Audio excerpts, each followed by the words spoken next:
this is not a highly sophisticated military force that we're talking about.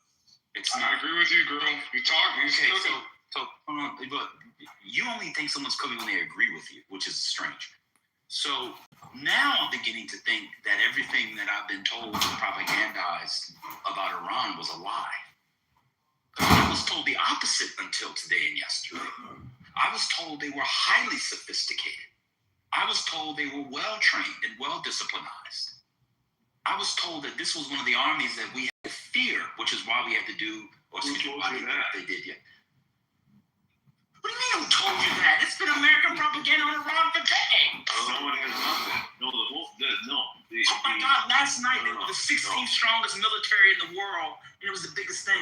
Now there's nothing. I can't do it. I can't do it. This is all been about... I've been told for years that the forces were trained. We have not. In America, we have been told that. Have you heard Lindsey Graham or John McCain talk about that? Lindsey Graham and John McCain. Have you heard that? No. You were told several things. You were told about the nuclear issue. You were told about rockets, the missiles, right? The ICBMs that they're developing. Yes, they are. They're developing them. They're developing them in mass numbers to be so that they can fire them at any, in Israel or any other country as they are now, right? And you were told about the processes that they had trained in all these countries, right? You had Syria up until it was overthrown. You have Hezbollah in Lebanon, right? Extremely undisciplined force, but it is very well armed and supplied.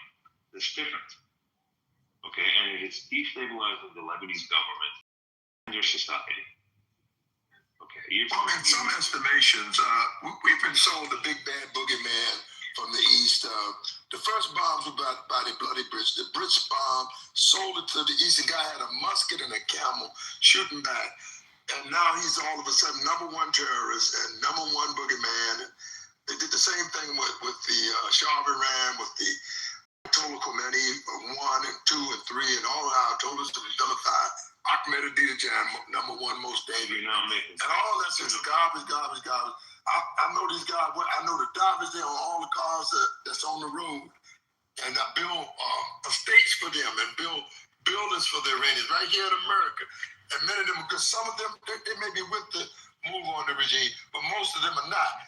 And some of them are calling me now. See, Iranian can come to the mic and rock that mic, but when it's one of his relatives now, he want to stand with we the people. He wants some sympathy when the rocket strikes and his little baby, his niece is hit by some shrapnel from the bombshell, and now she's hospitalized and will never be normal again. And the ones that they killed, the fatalities, you're not measuring a fatality. You don't have the command because you got a vision. Doesn't mean you have the right to destroy human life, and it hits the innocent human life as well as those that may be that you're calling the enemy. We don't have that luxury. And that's some real talk for you right there. When your relative get hit, you gonna say a different thing. Let's go in. And that's what's going on. And that's what these so-called sand niggas. That's for all of you. Then they will come for these niggas, those that are with me. And I'm saying to you that they gotta find and vilify the mentality. In order for the mentality to exist, they have to have a boogeyman and Osama bin Laden or Muammar Gaddafi and kill the family. Don't you know it's a violation of international law to go around bragging that you killed a head of state? But we never think about that because we own the testicles in the Kool-Aid. That's a total violation of international law to go after the president or his family. Just think about it now. I don't like Trump. Then I take my forces, go down, you'll say, oh, he's the worst president in the world. He killed Donald Trump. Or he killed one of these other presidents and went after their families. You can't see it until it hits home, is my point. You'll see it when it hits home. A believer will come to eventually fight you in the ass for all the international violations from Obama Clinton, from Trump Reagan, and it's just some real handwriters on the wall. But you are too blind by the dust and the smoke and the bombs to see a 10,000-pound gorilla and a 10,000-pound big elephant hanging upside down on your land, and you to say my. Terrible things. If the skeleton don't fit, you must have quit. If the big elephant don't fit, you must have quit. My. Let me ask you a question. Is there anyone here that is saying the regime is not intact? Does anyone believe that the regime is not intact as we speak? Has the regime changed? Is the regime gone? I wouldn't say not only is it intact, they are responding to what's happening to them in real time. Well, let's hear what Trent was maybe going to take a position in the middle. Go ahead, Trent. Yeah, I'll take a position somewhere in the middle. I won't say it's not intact, but in shambles. When you don't know who's running the country, and obviously the communication, which they have been decimated at the top. There is a lot of I don't know, is consternation the right word? Conjecture on who is running things and who is running what all over the country. So I would say it's a shambles. And did you see the article in the Wall Street Journal about the U.S.'s stockpiles and its depletion because of what? Yeah, I said that earlier. Yeah, well, you did. I said that earlier. So what happens if there's depletion and this is still going on in 3 months? So basically, I actually need to ask. What you're saying is they need to get it done and just get it done. So that's why they're overwhelming. Is that the point you were kind of making? Like they need to get it done next year? Yeah, you gotta take out all the missile sites, and it will. And I said it will open up an opening for China if they want to take Taiwan, which I don't want to go on that divergence. But there is significant use of the anti-aircraft material that will deplete. So that's why you got to take out all the missile sites now. Yeah, I read this and I just pulled it back up. The U.S. has expended a lot of what they call magazine depth in these conflicts in the last year. It's actually been a lot. I know people were complaining about sending weapons to Ukraine, but it's a lot, bro. It's a lot. Anyway, who's next in the queue? No, man, I did put a receipt in the chat, sir. Wow, thank you. God blessings to you and yours. I hope you are having a nice Sunday. Blessing likewise to you and your family. Thank you. I appreciate it.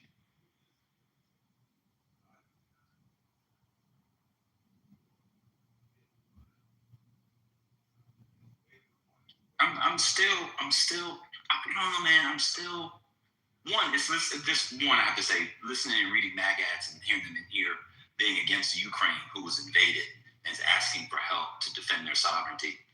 Like Trent said, Ukraine should surrender, but in this instance, y'all just be all over the place. I don't know where y'all got it, so I have to be honest with you. It's totally insane, but that's the difference. But I'm just fascinated at what this will look like. So the idea is they'll take out the elite security forces, RGC being the main one, and then all the people will, there'll be some strife, but not much, and then they'll reinstall this guy who hasn't been in the country, because they're all monarchists, or at least a significant or critical mass of them. And then they'll have elections. And someone said, because he wrote it down on a paper. It's almost like Ibrahim Traoré said they would have elections. That's the discussion. Okay, so I look forward to it. I didn't say Ukraine should surrender everything. I said that they should make a deal and surrender some of the territory that they've lost in the Donbass and Crimea, because they're likely not going to get it back without expending. Hola, mi amiga. Likely not get it back without. Hola, mi nigga. Mi amiga. Hola, my nigga. What's happening? Amiga. Did you just say hola, my friend? He said, mi amiga. Did y'all hear that? Stop trolling. Yeah, I did. I definitely did. He actually didn't say that. You don't know, saying he said, "Hello, my friend, you idiot." Mi amiga. No, my neighbor walked by and I said hello. So, but I appreciate whoever said that. Yeah, no, I didn't say my Negro. Anyway, I lost my train of thought, so I'll just be quiet because I can't remember what I was talking about now. You're talking about the plan after the war to how to stabilize the government. Oh yeah. He was talking. No, I was talking about. That's what he said. He's saying that Ukraine should give away some of the exactly. Ukraine's. We've lost they've lost 300 to 400,000 soldiers and been fighting for 4 years. And so when I say that they should on track, breaking news. Looks like 11 are reported, still at least 11 missing from the strike on, how do you pronounce it? Baichemesh. It's like 11 still, 11 missing still. So we know that 9 are dead. So maybe there could be more. All right, go ahead. That was breaking news I just got. Go ahead. So in the case of Ukraine, like it's a war of attrition. It would obviously take a lot of Ukrainian lives in order to try to free that. So I think that they should make a deal in order to save lives. That's where I'm coming from on that. My mom's calling me. I'll come right back. All right, no problem. Beit Shemesh means house of the sun. Beit is house.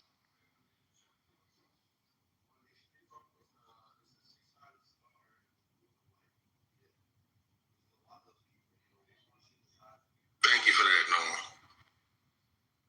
This is interesting. It is my humble pleasure.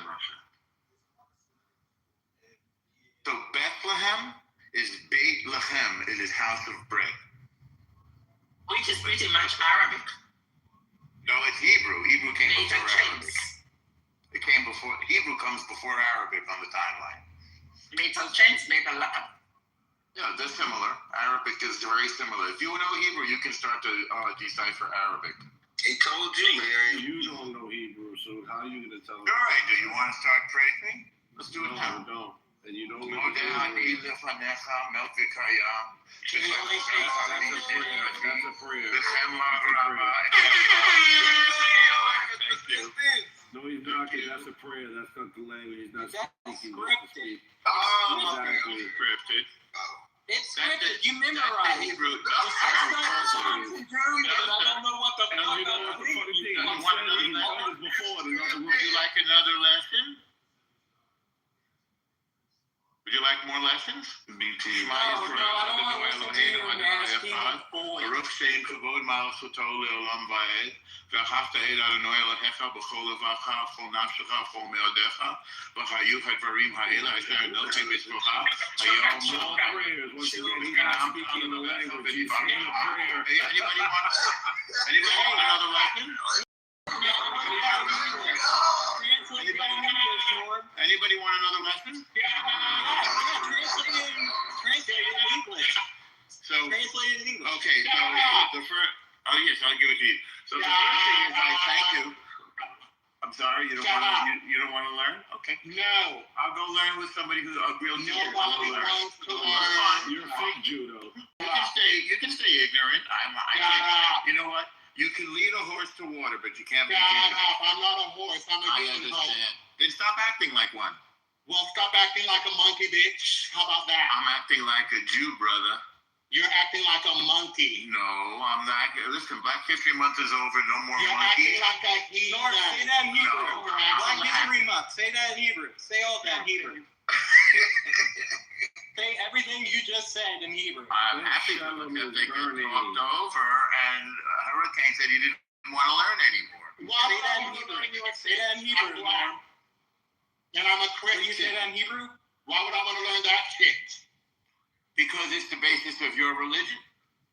Oh, you don't want to go there with me because we'll start talking about Jesus. We're already there. We're too late for So that. stay out of it. You don't want to We're go there. already there. It's the basis of your religion, you know. No, you don't want to go there with me. I'm already there. No, it's not the basis for shit. Go to It's hell. the basis for Shut up. Christianity. Shut up. No. Oh, okay. Shut up. Stick your fingers Shut up. in your ears. You see? Shut up. You see? Shut up. Somebody, I touched a nerve. It's not the basis for shit. Well, it's the basis for your religion.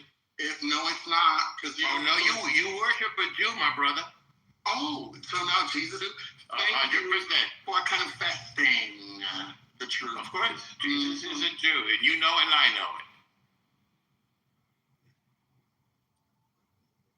Blessings upon him. And he wasn't a Zionist. Well, of course he was. He was actually from Israel. You don't get more Zionist.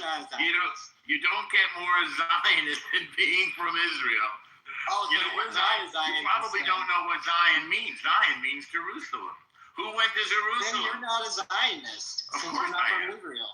I didn't say You're I'm not from Israel. because I'm from New York. The Yeah. Zionists believe in the right of the Jewish people to live safely and securely in our homeland. I believe that. You should too. In fact, I think you probably do.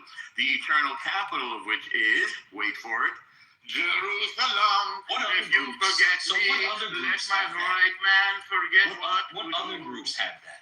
What other groups have that? Have what? The right to live in particular places based off of their ancestral biblical Every- heritage or religious heritage. Well, you mean based on their indigeneity? Yeah. Most people in the world. Almost everybody. Then we For should all example- go back to Africa then, dumbass. For example, a good point. 7 African countries have the right of return, as do the Jews. Yes. France, England, Ireland, Italy, all have the right of return. Poland has the right of return. Okay, Beg your pardon? the right That's of your return, point, right? No, it's not my point. Oh, So, what was your point? who has the United? What is the United States? The United States has a different set of laws. The United States will accept anybody who becomes a citizen. I'm not talking about the laws. I'm talking What are you about talking about? rights that predate laws. This right is a law. The right of So return it's a is a political law. thing. It's a political thing. It is man's law and God's law. Right. And I urge you not to violate either. Okay, well, I don't care about God. What is definitely not God's Okay, law I do. according to the book that you point to? I do. Native Americans. Maybe we should Native go back to Americans- Genesis, Native Hurricane. Americans, do Native Americans have a right to this land based on their God's law? Yes, they deserve to stay here. Absolutely. There's no reason for them to leave. Absolutely. Okay, so it was wrong for them to be genocided. I'm not a supporter of what Just asking. happened when your people Just and asking. my people. I'm I'm answering just you. asking. I'm trying to answer. No, don't talk about my people. My people Why not? are from New Jersey. But just keep going. Okay, and mine are from New York. And when our people, the Indians, it was My a people tragedy. didn't fight the Indians. Of course they did. No, they didn't. You know your own history? Of course they did. Which one of my people fought the Indians? Your American ancestors and mine together fought the Those were my Indians. people. Those were Of my course people. it is. Of course it No, is. that's not how I would not refer to my people. So again, so Sure. they have a right to the land. They have the right here, Yes, they have a right to remain in America. 100%. and they should have all. And so they shouldn't be on reservations and stuff. We should. That's have up done to the them. reservation We system. can negotiate any deal they Should we have want. done the reservation system?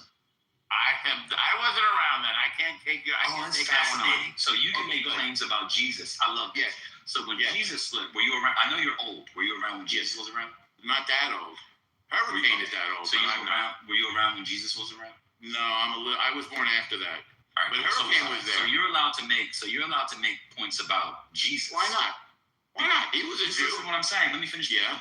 Yeah. Even though you weren't around, but on Yeah. these other questions, your excuse is I wasn't around, so you don't have comment. I'm not informed on that. I could study it and get back to you. Move on. Gotcha. Okay, Okay. fair enough. So you're not fair. So you're not informed about your homeland. Or wait, which one is your homeland? Israel or America? Both. How can you have two homelands? Break it down. That is what it is to be a Jew. You know what? By the way, you may consider part of Africa your homeland as well Why as do you America. keep going to Africa? I don't know what. Because I'm making an analogy between two people It's living in the an diaspora. Lasha, You your know what- homeland you know what is a Poland, diaspora like a is? big Your homeland is old Ukraine. Do you know what a diaspora is, Ben? I'm not from the diaspora. We were enslaved. Yeah, the Yeah, diaspora is that the means your life here is the Palestinians diaspora. and You are outside your homeland. It doesn't. And you That's have that's not how I understand it. But let me just. Explain to me how you understand it. Well, I don't know what my homeland is, because so unlike we're not able to. We'll talk to also Skip the Gates. one that's from It Poland. doesn't Talk tell to you where it's Skip Gates. from. Skip Gates doesn't. He can't tell you that. Sure he can. No, he can't. Watch his You video. cannot Yes, he pinpoint can. everybody's admixture and where exactly where they came from. Let me just continue. So, let me just for people calling We all know- we all know where I don't we're have any from. ancestors in the Buffalo Soldiers. All black people don't descend from Buffalo Soldiers. It was Never a very said they did. small unit. I'm talking about in the chat. Let's keep going. So, let me keep going. So, Yeah. every group you believe in indigenous, so-called indigenous, right? So this is fascinating. So Good. yeah, it's good. So what other? So this is true for every group, and it's based off of indigeneity.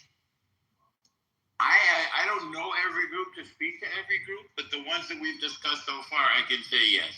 There is a right, and by the way, it's a universal right that is recognized by the United Nations, that people have a right to indigeneity, absolutely, and to sovereignty in their indigenous homelands, absolutely. No, you're lying. Americans have No, sovereignty in the United England States. England is not a right to return. You Stop, cannot hey, return we're talking to Ben.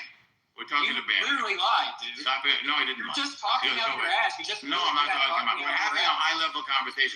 No, you're not. You're not having a high. You're just a fucking bullshitter, dude. We actually. You're just a bullshitter. You lied about sorry, England. I'm You do sorry not you have didn't go the to right school, to Peter. return to England. I didn't. No, you don't. I No, you don't. beg it. I No, beg you your don't. pardon. Google it. Google it, dude. You know what Google is? Oh my God! Now it's Google. You're just a professional bullshitter, People- dude. You're people- actually, he's correctional cocaine. Incorrect.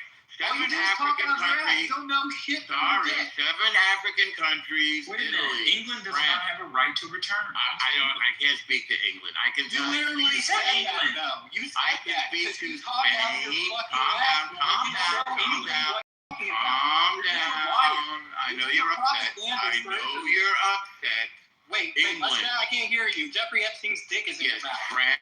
How about you No, fucking- Jeffrey Epstein is dead. That's your department now. No, you have a dick necrophilia that's is your in Tel Aviv in specialty. June. Necrophilia is your specialty, not mine. So, Just yes, for many the people record, know. Eating dead One second. Palestinian Many babies. countries- You're Oh, I fucking got a dick. question. No, we kill terrorists. No, babies aren't terrorists, dude. I heard you. No, they're not. I heard you guys eat them. Though. Wait a minute, time out. Okay. So we done, Ben? Yes, I'm here, I got a real question for you. Cause Good. Is this Jazzy? No, this is Brooklyn. I was Okay, in Brooklyn. What's up? What's up? And you said Black History Month is over. Yeah, it is. No more monkey talk. What did you That's mean? right. What I meant was that I heard people calling black folks monkeys, and I was sick of it. So what? Any more questions?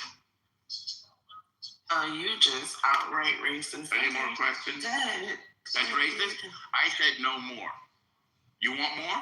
You should see how he treats the black Jews in his community. He treats them like Yeah. shit. I daven with them. No, you don't. Yeah, I did. Actually, you did it. You actually stole it No, from you them. don't, because I'm a black daven Jew with and them. you hate That's me. how I You feel. don't know Actually, he did a fundraiser a couple years ago, I and they found it. stole a lot of money from some black Jews. He was We don't like actually you, accused of that. bitch. What's that now? Fuck you, bitch. Why is that? Toucan Sam looking He motherfucker. was actually accused of stealing from the black Jews. Join their military and fight for them. We're sick of you, bitch. That's why you gone. Oh, you killed him. You killed him. And everybody look at my picture. This was in the Epstein files. Ben, hello everyone. Talking about monkeys is over because it's motherfucking Black History Month over. Bitch, shut your Did mayo anybody ass up. record that shit? That was Shut crazy. your mayo monkey ass up, bitch. That Bleach was demon. You bleach mayo demon. monkey. How about that, bitch? that was Like crazy. I said, take your ass to Israel and join their military and go fight for your country, bitch. I hope they I have blow done your so. ass out the sky and I I'm have done so. I hope You're a fucking liar. You was never in the IOF. You fucking liar. Excuse me, one at a You're a time. One cocaine. at a time. You're a cocaine. And I One hope at a time. Respect the I time. hope your ass gets told fuck up. I hope they get Okay. out your homeland. You can hope bitch. whatever How you about want. that? Go Fucking like like that. that. You And what's You're gonna do? Well, actually, three years ago, he was accused of Yeah. stealing from a Jewish community of black Jews because he was doing a No, fake I just fundraiser, want you to know- and he stole $75,000 from them. Yes, exactly. Well, I just 75. want you to know that Yes. you went too far. That was Okay. just too much for real. Okay. Okay. You have definitely shown. Everyone look at my picture. El Norma was friends Okay, with Epstein. Brooklyn. That was You should have been in that the was room. lit. You should have been in the room when I That had was too far. You should have been in the No, room when I Not had the that Jew concrete. that's always hot crying You should have been. anti-Semitic. Did you Yeah. say some shit like that? I said no more calling black No, folks. yeah, monkeys. I heard you. I just wanted to Excellent. make So how sure. many 14-year-olds did you fuck with Epstein now, Norma? I'm not into 14-year-olds. Yeah, right. Then why you have pictures with Epstein for? No, my sweet spot is actually 47. Why did you have a picture? I don't. Oh, did you hear You're a that? liar. I have the picture right up right now. He still likes to be younger. Y'all heard that, right? Okay. Yeah, I heard it. What's that now? You're a Like some about racist, seven, you're I a bet. pedophile. No, I like Mike He Priestard. also likes the foreskin. He also likes the foreskin, like his rabbi. Mike Priestard is about 45. You need to go to jail, Norm. Did you know No, that? I don't. You For need what? to go to prison. And you don't For want to what? go to jail. Yes, it is. Yes, it is. He was exposed. He did a Ponzi scheme. This is what he was accused. He got terminated from his high school that he used to work for. Tell him about that, Elmore Street. Tell him how you got terminated from the high school you was working at. Enough. I got breaking news. So this is all right. Everybody got their yayas out. This is like what Bakhtin writes about on the carnival. You have to let the savages release it and let it out. And when they release it and let it out, all their transgressive energies are done. And then you can bring them back in and have order. So you have a moment of anti-structure, which actually reinforces structure. Shout out to Victor Turner and the cultural anthropologist from the 60s and 70s. But I'm done. Anyway, this is a report on Fox News. The guy had a property of Allah shirt.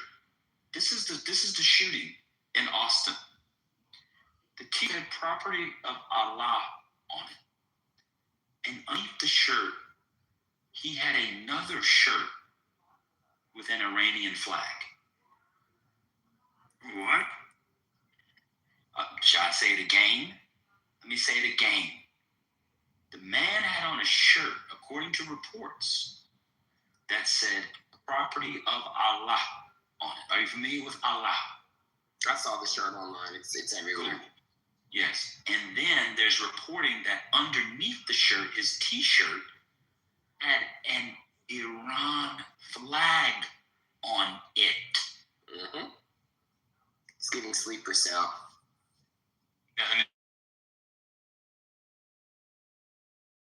Let me say it again. Tells us we should be celebrating because the war's won. Mm-hmm. 3 Americans dead in America. Mm-hmm.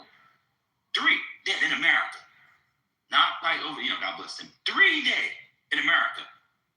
In her state, by the way. 14 or whatever number injured. He had on a shirt that said property of Allah. According to reports, there may have been a Quran in the car.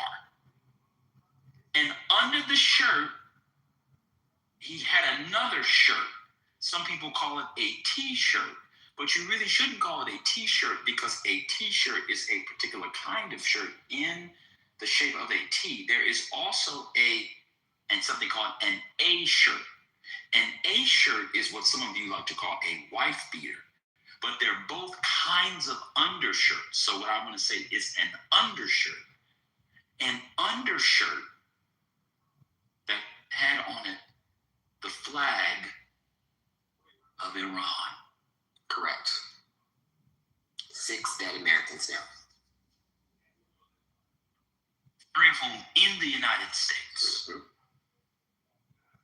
I'm sure more is going to come. Michael Notorious and Matt Cool and all the others and MG and the others who say it's all done. And Michael and Trent. Mm-hmm. It was in Austin, Texas, Mars. Austin, Texas. At a bar. One mic on Trump making America safe on the homeland. If this is true, this is a full-on terrorist attack in response to 2 days ago. Yeah. They said it is a terrorist attack. The FBI is treating it as such. Right. Let me say it again. It was an attack in a bar in Austin, Texas. Texas being a big state. Austin being the capital city of said state. They have a university there. The university is UT Austin. There was a man, a black Muslim from Senegal. And it's being reported. The FBI is investigating the mass shooting in Texas that killed 3 people and injured 14 others as an act of terrorism. Fox News' Harris Faulkner reported the outlet confirmed the shooter was a naturalized citizen from Senegal. So he was naturalized. He was a citizen. More Islamic terror? I am shocked. I'm shocked. Well, This is what happens. It's going to be more norm because of what they did in Iran. Actually, it's American terrorism. Domestic terrorism. He's American. They're not responsible for their Islamic terror? There was no He's American. He's a domestic terrorist. 1 second. I'm not saying that. I'm saying that one can make a situation worse and you can't do a thing and not think and be prepared for consequences. I'm not saying the United States is responsible. You can do the sarcasm thing on the midwits. I'm not a midwit. Let me continue reading. Sources are telling Fox News that the shooter was wearing clothing that said Allah on it, and he had on an undershirt with an Iranian flag. There's a picture of him that's all over. You can see what he looks like. It says property of Allah. He was a 53-year-old man. Dang, 53. I think we agree. This is what happens when you take out leaders. You create He's an an American hotbed of terrorist. extremism. Sadly, we had That's what Islamic happens. terror before the war It in happened Iraq. everywhere. It's not going to be a real conversation with the serious person. Exactly. He's a pedophile. El pedo. Fair. El pedo. El pedo. What do you have some? Oh, no. Oh, I see what you did. That's crazy. So let me clear this up for the dummies. Matt Cool and anybody else. I'm not saying it's the United States' fault. What I'm saying is meddling is doing the things that neo do, since you guys are all now neocons, helps to create situations whereby people pop off like this. There's going to be some boy who's 8 years old. You'll hear about him in about 11, 12 years. He's going to blow something up. So if these are the noble sacrifices that, what's his name said? Lindsey Graham says fine. The other thing which is fascinating is how come the FBI didn't get him? So so that we have a terror attack on American soil. This on the Trump administration. Trump is not keeping Americans safe. Yeah, what was We Castro? had tons of Islamic terror attacks on Americans. So we had 9/11. We have a lot of Jewish I terrorism. know. Jewish terrorism. Again, I know it's from the Saudis. The individuals that were mostly from Saudi Arabia, not so mostly. That's correct. And Bush didn't keep Americans safe. Correct. Our wonderful ally, agree. Saudi This Arabia. is all pattern And it was Lucky Silverstein who put the $1 billion insurance thing on 9/11, and he just happened to not be there for one day. Racism is a terrible disease. The Jews. Okay. You people, many people are going around calling the best, the terrorists are the leftists and the terrorists, what they called Renee Good. They called Renee Good a terrorist.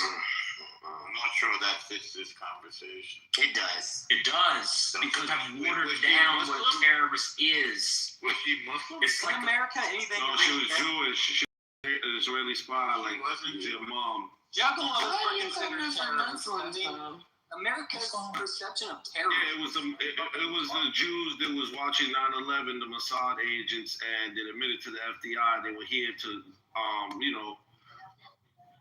videotape the They were attack. standing on top of their van and recording Yeah, it like the most Jews, of the the world. Israeli Jews.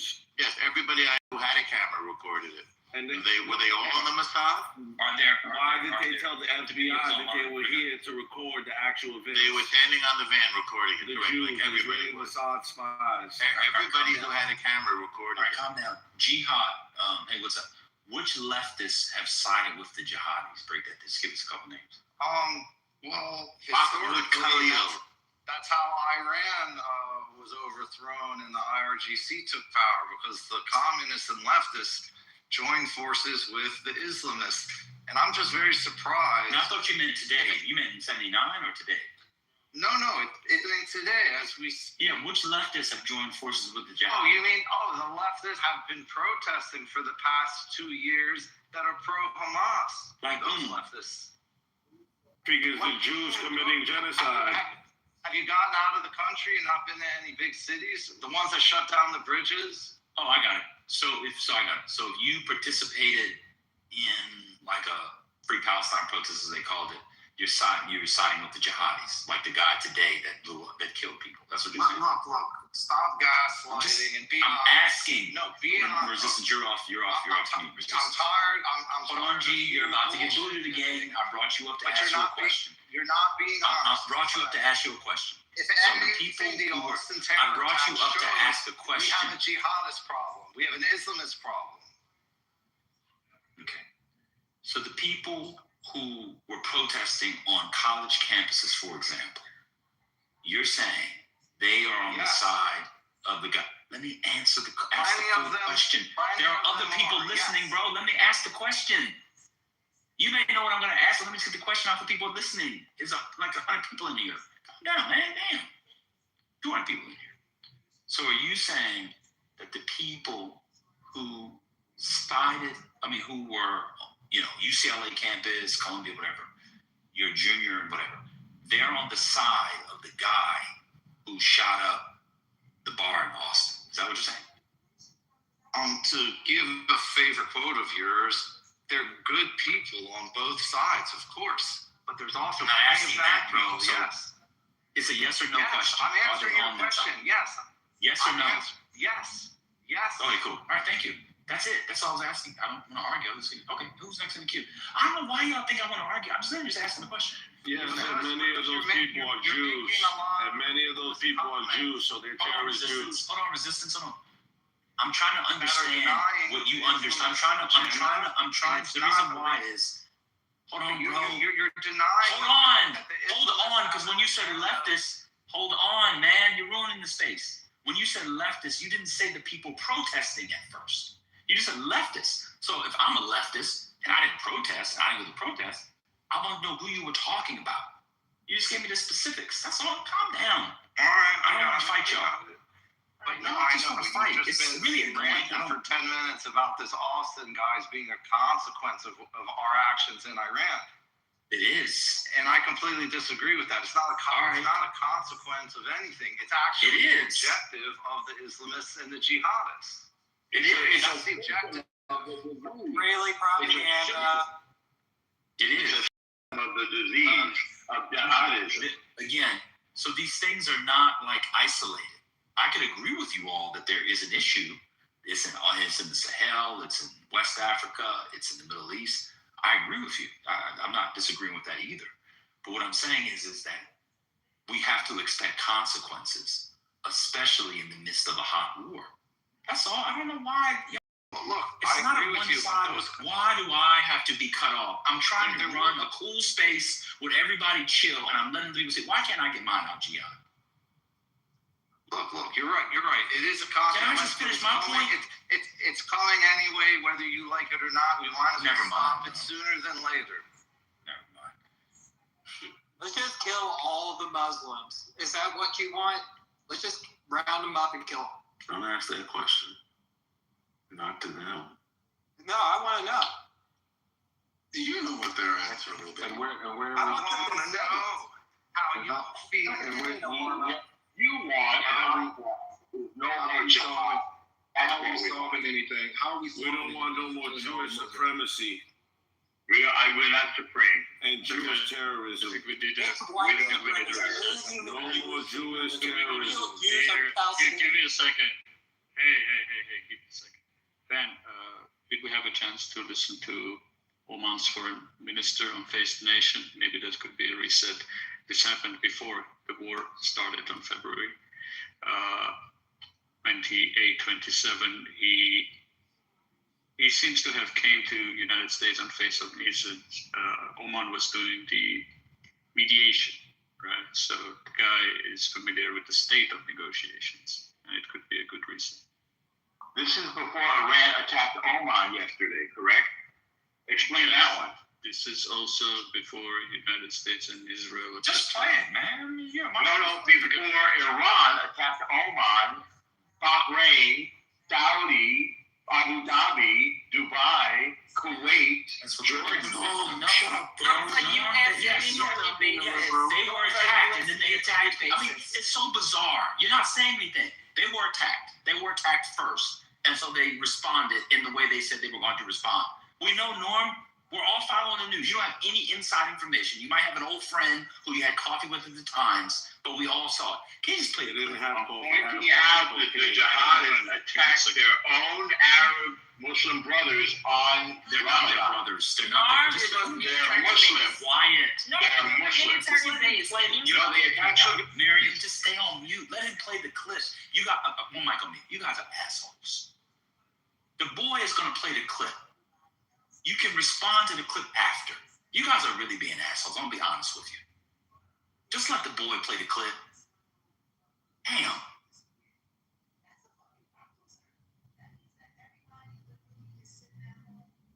Go ahead, play the clip. And in a second. The boy is playing the clip. Come on, man. Jeffrey, come on. What's going on?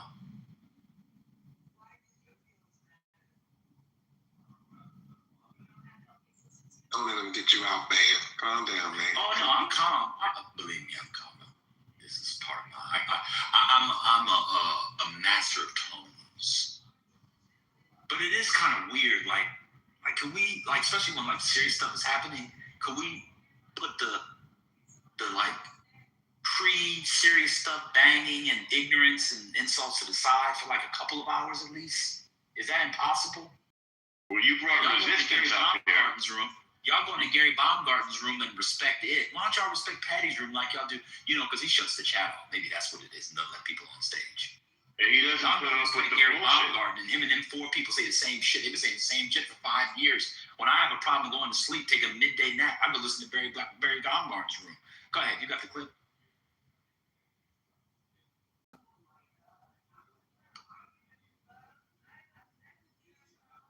And joining me now is the Foreign Minister of Oman, Badr al-Usaidi, who is the mediator negotiating a nuclear deal between the United States and Iran. Welcome to Face the Nation. Thank you. So President Trump said Friday he's not happy with the way talks are going and not happy that they're not willing to give us what we have to have. From your point of view, is diplomacy failing?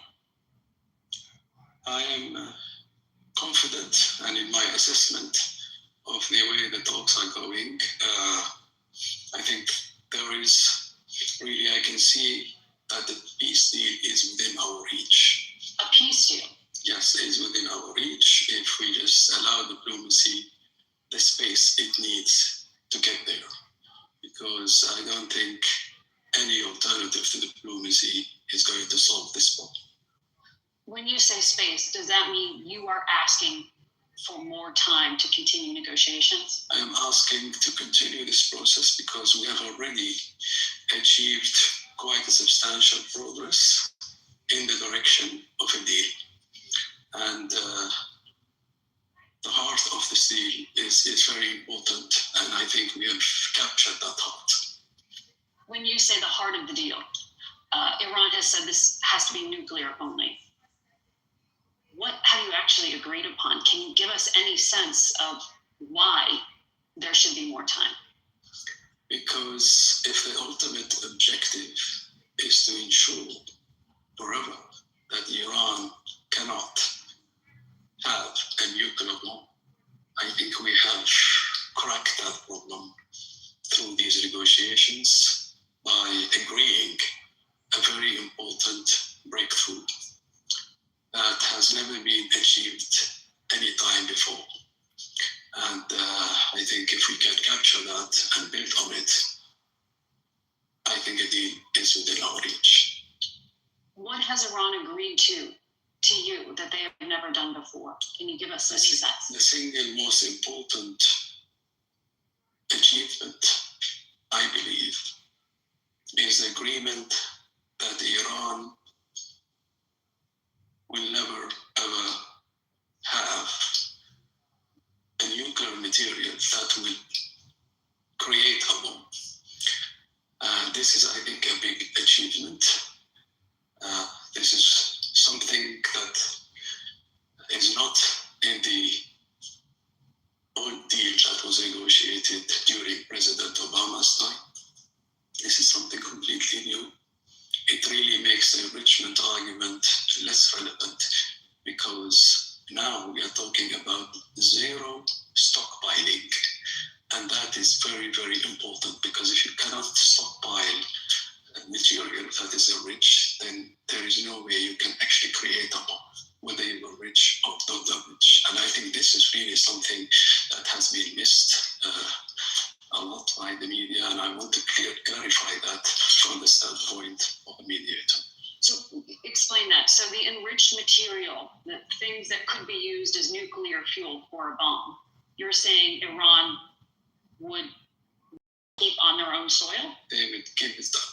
They would give it up? They will not be able to actually accumulate that material that will enable them to create a bomb. There's no accumulation. So there will be zero accumulation, zero stockpiling, and full verification. That is also equally important achievement, I think, a full and comprehensive verification by the IAEA, which is the agency in charge of this file. The UN nuclear watchdog. So you're saying all enriched material would be shipped someplace else, not Russia, but No, the current stockpiles that still exist. The things that are still in Iran. I think that there is agreement now that this will be downended to the lowest level possible, to a neutral level, a natural level, which means and converted into fuel, and that fuel will be irreversible. That would be significant. It is very significant. It is very significant, and I think we have agreement on that, in my view. In your view? Yes. Because today, CBS confirmed a confidential report from the IAEA says inspectors report seeing Iran conducting regular activity at bombed uranium enrichment sites, but Iran has refused to tell us what has happened to their stockpile. They have refused to allow UN inspectors in to look at it. Are you telling me that inspectors would be given access to these sites, like at Isfahan? If there is a deal, an agreed deal, there will be full access. Iran has offered that? Yes. So who would these inspectors be? It would be UN, IAEA? IAEA, but I think, there is room also, if there is a deal in place, I am quite confident from my point of view that even United States inspectors will have access at some point in the process if we have a deal that is respected and fair and endurable. I see no reason why there is no access to be given even to the United States itself. So this was 5 minutes. The whole thing is 20 minutes. Do we want to discuss? I think this is really terrific. We've learned a lot from this. Number one, we've learned that they do indeed have nuclear stockpiles. In case any of you were wondering about that, they've just admitted it. Number two, we've also heard they refused to discuss the other two big issues which Trump laid out. Number one, ballistic missiles, which Trump said they refused to discuss, and this man confirms that this is not on offer or part of the deal. And number two, to stop sponsoring terror through proxies. So you can see our casus belli, or cause of war, is justified just from this excellent interview you played, Neo, from the excellent Omani ambassador or diplomat. By the way, the Omanis are wonderful people, and it's baffling to me that the Iranian terror regime attacked Oman yesterday, as well as their other Muslim brothers, on Ramadan. It's just mind-bogglingly evil. Go ahead, anybody else? So, Neil, when you talk about neoliberal, why did you bring it up, bro? The rhetoric is in the grandstanding, bro. This is not a speech in the Knesset. Calm down, Norm. I used to hear all that. Well, I've never been invited to the I was just belly. I'm full of fuck attached. Come on, man. Just talk like a regular person. Listen, man. I lost it. Come on, Norm. You want to mock my speech? I can mock yours. Why did you turn into this guy? You want me to mock you? I can mock you. It's the cocaine abuse. You'll call me a nigger again like you've done before? Never have in my life, and you know it. Never would. Never in my life. Yeah. Neoliberal. Never in my life have I uttered that word, you know. You're now lying before God. He has done it before. He did it in other rooms, and he's addicted to synthetic cocaine. You're a liar, sir. You're a liar, sir. Well, like bath salts? Like Norm, just let the room we're focus on developing. something else rather than you. Don't say Norm. We're discussing. Let's discuss. Go ahead. You made your submission. Can you let other I people was speak? talking Go ahead, to bring it Dan. You don't have to put your nose in the middle, Neo. Go ahead, Neil. I mean, that's also a guy who you suggested couldn't speak English. Yes, that's correct. Yes, I did. That's ridiculous. I mocked him the way you just mocked me. So you get your own medicine. Wait, you mocked him. So I get his medicine. How do I get his For medicine? you, Ben, and it's good enough for me. That's how they find it. That is the Jewish methodology. That's how they think, the Jews. But you lied about the N-word because you had nothing else but lies in your quiver. This is how Zionists argue. The Jew says all the goyim must pay. How do we argue? You attack first, and then the other person attacks, then you act like the fucking victim. It was stunning. I was attacked. Go ahead. Just like you just said, no more monkeys on Black History Month. Also very disgusting. And it took Brooklyn asking you to explain it for you to explain it, then you came with a bullshit explanation. And I did. Go ahead, neoliberal. And that's coming from a caveman Jew. That was funny. That was gross too. That was also gross. He's not It's not Black History Month. No more monkeys. Please don't. Yes, no more call. That's not what you said. Yeah, You said yeah. no more monkeys. Go ahead. Exactly. No. Okay, mute up. Okay. So I brought it up to just, I think the Omani negotiator speaks to the state of the negotiation. I think it is not covered because the fact that Trump could have had better deal than Obama on the table, right? That thing seems to be least from the media coverage, at least outside of this interview. I haven't heard it elsewhere, right? So the Omani negotiator said nothing about ballistic missiles program. That's the problem. Well, not saying anything doesn't mean there couldn't, first of all, there is 15 minutes. We want to hear the rest of it. Maybe he says something about it. He didn't say they don't want to do it. He didn't say anything on the topic. That's because it's not what they agreed to. No, The shut the interviewer fuck up, bro. Oh, God. Shut up. The interviewer asked, what did they agree to? The excellent Omani foreign representative answered what they agreed to, and in so doing, admitted what Trump charged them with, which was having a nuclear stockpile that was not for civilian use. I mean, it's a very revealing interview. I'm glad you played it. The ballistic missiles and the terror proxy were not offered. That interview does not prove any of that. One person Is neoliberal done, guys? Has he finished his explanation? He's been done since he began speaking. He doesn't know what he's fucking talking about. He's just a propaganda. Listen to the nuclear stockpile. Well, he's actually not done because he has a big bag of that synthetic cocaine. Did we learn about the nuclear stockpiles from the Omani negotiator? Did Trump bomb? I'm sorry. Did we just discover that Iran has nuclear stockpiles? Tom and Isfahan. Did we need Omani negotiator to confirm that they have nuclear stockpiles? Is that news to anybody? I think it's wonderful confirmation that you offered, and I appreciate it. I'm sorry, you did Omani negotiator to confirm that they have nuclear stockpiles? To those of you who did not know that Iran was trying to make Who did it know? Did you? Was that the new information that they have nuclear stockpiles? Earlier, people claimed that this was like Bush saying that Iraq had weapons of mass destruction. We've just heard that they have nuclear stockpiles. Bad news, man. Okay.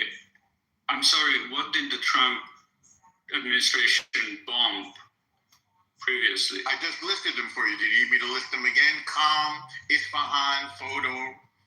Okay, so that were nuclear stockpiles. No. Those are nuclear development sites.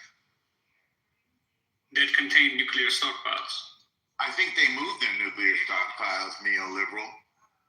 Okay, so didn't he just say that there is IAEA reported that there is an activity? They don't know what type of activity at the sites that they have bombed. Well, presumably the IAEA is not monitoring soccer games. So the activity, apparently, which Iran refuses to let the IAEA inspect, go explain that one, is again a concern, which is why they were bombed. I agree that it's a concern. That's why the guy is saying that there is a deal on the table, right, that would de-risk all of those things. Right. Insufficient because it doesn't address ballistic missiles and foreign sponsorship of terror. There is Great. 15 minutes in the conversation. Yes. Okay. Yes. Question. You want to hear what the did rest they of it? agree to? Question. She asked him 3 times and he avoided the question. The third time he answered. And he answered this partial deal, which is insufficient, given what the demand is from the United States. Can we just get the information? Like, it is insufficient for you. Mike, do you agree that it's a better deal than Obama's deal? I beg your Do you pardon? agree that it would be a better deal than Obama's deal? Absolutely not. Obama's deal was shit. Explain how. Because the ask is ballistic missiles and terrorist sponsorship. Obama's deal didn't have ballistic missiles. So you're comparing shit to shit? That's not good enough. I'm sorry. Well, I'm asking you a relative question. Which deal is better, Obama's deal or the deal that this guy said is on the table? What I'm answering you is it's insufficient, my brother. I'm not asking you about sufficiency. I'm asking you about I know, but you're not asking me that because apparently you're not getting my message. The I'm not demand interested is in your message, Norma. I'm interested in whether you are able to compare two things. yes, I am able. So you understand why we went to war, Which one is right? better? So you Which one is understand? better? You understand why we went to war, neoliberal? You Can you understand why? answer the question, which deal is better on a relative comparison? I answered that already. Do you understand why we went to He war? can't do it. He's on cocaine. I'm finished. No, I don't No, which deal is better on a relative comparison? Okay, neoliberal. Do you understand why we went to war or not? If you don't, I'll tell you again. No. Why are you answering my question with a question? Can you just I'm answer answering my your question with first, your and then I question can answer because your you're question? trying to avoid the reason for this war and it's not working. And Norma, I It can't didn't work avoid anything when you're avoiding your question. If you're not avoiding it, let's discuss it. Norma, the only person that's nuclear avoiding answering a very simple question is I you. understand. Why are you asking the question? The nuclear Proceed with stockpile. your answer. And we're not in war. We're at war. The nuclear stockpiles are a problem. As the Omani representative, a wonderful country, by the way, and a wonderful people, pointed out. Why do they still have them? Not good.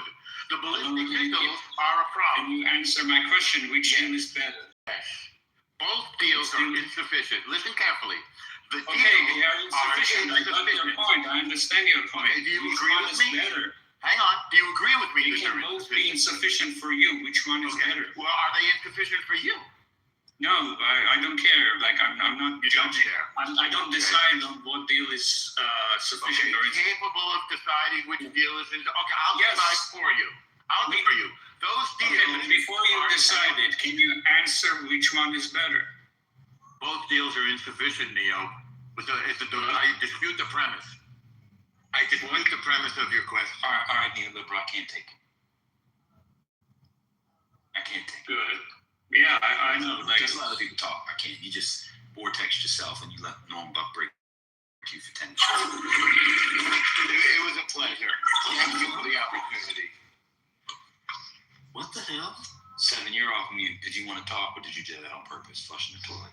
Oh, sorry. Yeah, I was taking a shit, but I was saying that we're not in war. Yeah.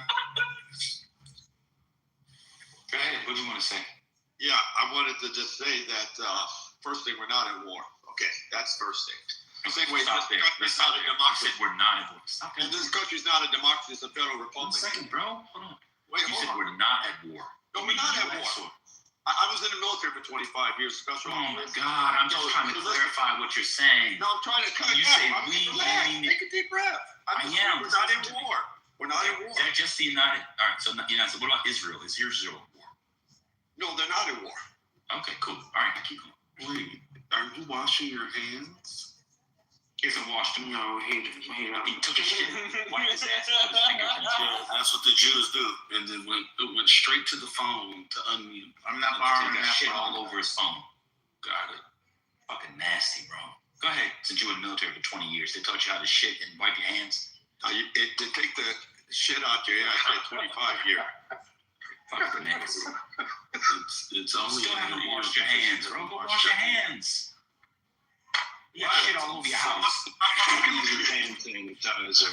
It's what the Jews do. I'm still shitting, bro. Oh, okay. Well, go ahead. Tell us how it is. So Obviously, it's not a war. He's shitting when he speaks. So it's not a war. What is it? This would be called a conflict, sir. There's a difference between a war and a conflict. But break down the difference. And that's the thing. No, the breakdown the difference is when you declare war, you need to have Congress in order to do it. He's not in a war. It's not a war. It's a conflict. It's just like. So we weren't at war in Afghanistan. What was that? No, we weren't. Afghanistan. No, we weren't in war, sir. Okay. So you're only in a war if Congress declares war. Yeah, no, I'm just giving you just facts, sir. I mean, just receipts. Just like this is not a whole democracy. This is not a democracy. The word democracy is not even in the Constitution. Say democracy. Calm down. All right, bro. You gotta calm down. The cocaine and the PTSD is insane. Just calm down. He gets his cocaine up on Calm down. So the last time Congress declared war, was it Korea? I think it might have been Korea. It's been a while. So you're saying No, Korea was actually a police act. Technically, we're still mute up. The last time Congress declared war, it was actually World War II. So you're saying the U.S. has not been at war since the 1940s? Yes. All right, cool. Who's next in the queue? Imagine Sammy he got the brain of a Jew. El Nasser was cocaine Jew. It's just who's next. Like that's the way you just ask people basic questions, and then when they answer like that, just move. Just keep. Man, have you talked about the mass stabbing in Virginia? The what? Wait, what?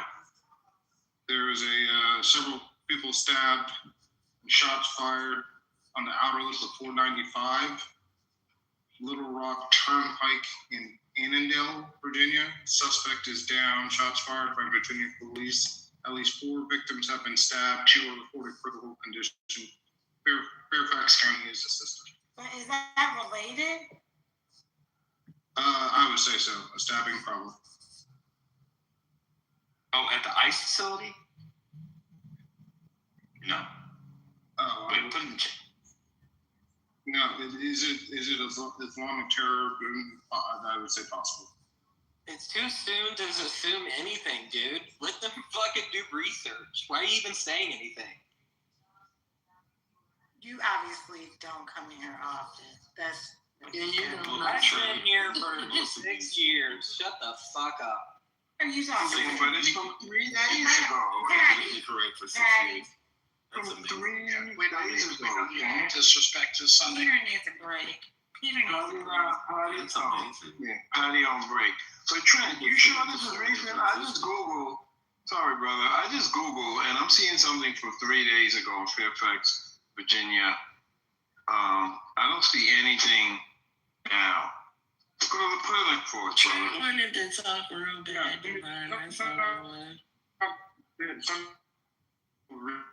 Sometimes people reach foods that are older or false off. I'll go back and check. Sorry about that.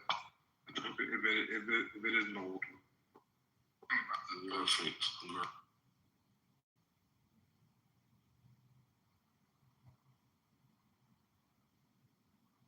The 3 dead soldiers, by the way, I don't know if anybody saw it. They were in Kuwait. I don't know if people saw that, but they were in Kuwait. U.S. soldiers that had been killed. They were attacked. They were killed in Kuwait. Has anybody been hurt in Dubai? I know they have been sheltering in place. Do y'all know if anybody was hurt there? Hang on, this is breaking. No, this is new. Confirmed. It's multiple stabbings on 495 near Washington, D.C. At least 4 people have been stabbed, and the suspect is down. So no, it just happened. I was happening to look at that. This is just naming everything. Post it. Because what this got to do with what we talk about? He said that this morning about the one in Austin. I mean, it's possible. Y'all I know y'all don't like Trent, but no, it's not. I mean, not that we have mass shootings every day, though. That's the problem. Is that we have mass shootings, mass stabbings, mass truck driving. It doesn't matter. There's mass killings happening in America every fucking day. Shut the fuck up. No, you shut the fuck up. All right. Let's regroup. I can confirm that Trent is right. I'm seeing the same thing, and I posted it just now. No, but Oh Lord, sorry. So nobody's Guys are speaking too soon about it, though. That's the problem. It's no, we do. The hot air's coming out of El nostrils. No. Like, dude. One mic. Damn. When someone up top speaks, y'all gotta chill, man. I know band's sick of fuck of y'all right now. Like, chill the fuck out. Patty ain't even talking, because half the shit y'all talking is a bunch of bullshit. Let's talk about the news. Trent brought some news. Lord confirmed it. And this is what we do around here. All this, you jump into conclusions. You can't jump to a conclusion on a news story. We just found out about the shit. This is what we do. Somebody brings something, we all go looking for it to see what's going on, and we talk about it. Rinse and repeat. What's the problem today? Let's go. I'm confused. We want to play it. Jesus Christ! I'm tired of people talking over me. I've been very respectful and listened to a lot of people. Can I please say something for 2 seconds? Mic on, brother. Let's go, brother. All I was saying, I was not disagreeing or pushing back with anything that Trent was saying. All I was saying is I was trying to get context. There was a conversation that we were having that he brought in breaking news. I thought it was directly connected to the thing that we were just talking about. It may or may not be. I was just wanted to ask, where's the source? And was there a connection that we know about? If we don't know, that's fine. But it was just in the throes of the conversation that we were already having. So I was just trying to get some more context. I wasn't talking to you. Me and you good. No, people saying stuff. Trying to help. Yeah, no, you good, brother. It's just the other side comments. They know who they are. Like throwing us off. You good, brother. I mean, who knows? Everybody's flipping out right now. Not in this room. I mean, in this world. There's a lot happening. Some people are gung-ho about it, and a lot of people are not gung-ho about it. You know, people are upset we're losing soldiers. People, I don't know. Some people said they didn't vote for this. They're having buyer's remorse. Others are coming in here with their agendas because they're from the region. This is what it is. But let's keep the conversation going, guys. Maybe we should pray for the people in the GCC and the Americans and the Israelis who are under fire right now getting bombed. Maybe we should pray for them. So neoliberal, I wanted to go back to into the UK with the Oman, the foreign minister.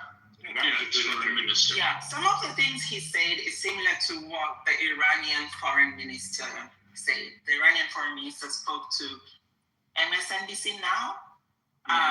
He said that, we were already reaching an agreement. And he spoke of the same thing, that on Thursday we were reaching an agreement, and this is where we reached to, and we agreed to lower our enrichment. We agreed to all the terms. Essentially, it was very similar to what I can't state word for word, but very similar to what Oman was saying. And they said, we believe we got somewhere. And all of a sudden, America decided to attack. Yep. And had an agreement in place. And he said, if America is serious, we are willing to go back and completing that agreement, but they have to stop attacking us. Yes, and by the way, on the ballistic missiles, again, according to the minister, he was asked, that will Iran negotiate about its ballistic missiles? And the answer, I believe Iran is open to discuss everything, including ballistic missiles, because they've said this part of the talk has to do with the nuclear stuff, and then they're open to discussing that, including ballistic missiles, including investments, including oil deals, including mineral deals. Well, they're going to have a chance to negotiate now that they have seen that we're serious. No, I'm talking. By the way, I understand. I Go back on They mute. also Go back have on to mute. I'm agree. not talking. Thank you. I haven't finished yet. They also Yeah, that's fine. They also have to agree not to slaughter their own people. They also have to agree to stop slaughtering their own people. So neoliberal. Norma, where are you getting into? Another report on Al Jazeera where it was analysts from the Middle East, Gulf, foreign schools and all of that. And they say, from what we're looking at, none of these entities are willing to de-escalate. That the US isn't, Israel isn't, Iran isn't. And Iran will not stop unless Israel and America are willing to sit so they can negotiate on something. Yeah, well, he was just saying this is going to continue. This is going to get worse, and they're going to expand attacks on specific military operations in the region. Yep. Earlier today, Trump said he's open to talk, but open to talk on his timeline. So he basically said this is going to go forward until he decides not to. But the offer from Iranians to talk, he received it. He said, just not now. Yeah, the issue is they won't be able to, it won't stop because any person who eventually is to consolidate power, whether it's a supreme leader or something, you're going to need to show that you will be capable of defending or at least stand up to the West. So legitimacy in itself can only be by proving that, hey, we hit back. We're going to hit back the Americans hard or the Israelis and stuff like that. So they have it already. Mm-hmm. Right? They can spin whatever they did, which, okay, we can discuss whatever they did, but they definitely can already spin whatever attacks that they made on U.S. allies, U.S. bases, killing U.S. soldiers as reestablishing deterrence. They can claim success on it. But then there was also another thing that the analysts were saying, which is that I think from the attacks that happened last year, apparently, was it last year, the year before, but apparently Iran broke apart the structures. So before, instead of it having one full command center coming downwards, the Republican guards were somehow given some autonomy from the foreign ministry and things that happen with the foreign ministry. Yep. And because of that, it's very difficult to control things, and it's worse for the international community because you now have to deal with different entities of the regime. Well, they can consolidate it. This is it's slightly game theory what he did, but Aragici said it blatantly, saying that the units are decentralized in a command control structures that are isolated, and they're striking, and they have a wide range on tactics, target selection. So they're working autonomously, right? That doesn't mean that they lost control over them, but for OPSEC reasons that they're not reestablishing control. They designed it that way. It's not like they have splintered. That's how they designed it, right? And whenever the message is basically end your attacks and we'll rein them in, right? The implicit threat on it is that they can, at some point, attack the oil infrastructure of the Gulf states, which, if that's the option that Iran hasn't done yet fully. They attacked the port, but if they start attacking explicitly oil infrastructure, which they have the capability, there's also a nuclear reactor they can attack, or whatever, that would be another level of escalation. But if they escalate to attacking oil infrastructure and burning the oil fields, that's the implicit threat, right? Like, these autonomous units could decide to just do it. And during the Kuwait war, it took 1 year to put out the oil field fires. Oh yes, just to correct. So the autonomous unit that this plan, they actually did that. I think it's last year that they decided to purposely do it that way and ensure that all the different entities were running on their own. Before it was all under one entity, and last year, I think after the US-Israeli attack, they decided to then break them into those entities. You're right about this, Miriam. But at this point, are they even still a country? Then they're just a bunch of disparate terror groups attacking their neighbors at will, self-destructively, nihilistically destroying their neighbors, their Muslim neighbors, on Ramadan's means of making an economy. Again, at this point, you don't give a shit. You keep repeating yourself. You don't get that. You're just a dumb human being who cannot make any new point. Why don't you just address the point? Hold on, wait a minute. Go the ahead. foreign minister was talking to George Stephanopoulos. Do we want to hear from the foreign minister of Iran? I'd love to hear more. I think it was very informative. I'm sorry, Devon, what did you say? I'd say yes, just to give us a break and to have something for us to discuss. Yes. Yeah, that would be great. And just last Wait, thing before you say that, let's start talking about Ramadan, because the US and Israel went and attacked this country during Ramadan. You are not supposed to be doing attacks on Ramadan. No, we don't celebrate. He actually cares. So No, Miriam, you know what he's trying to do. Wait. He's just trying to get us riled up. Wait a minute. We gotta listen to the clip. I wanted to play the clip, but I think Janice was trying to get in there, and Of course. she got stepped over. So Yeah. Well, Michael and Johnny, and then we're gonna play a clip.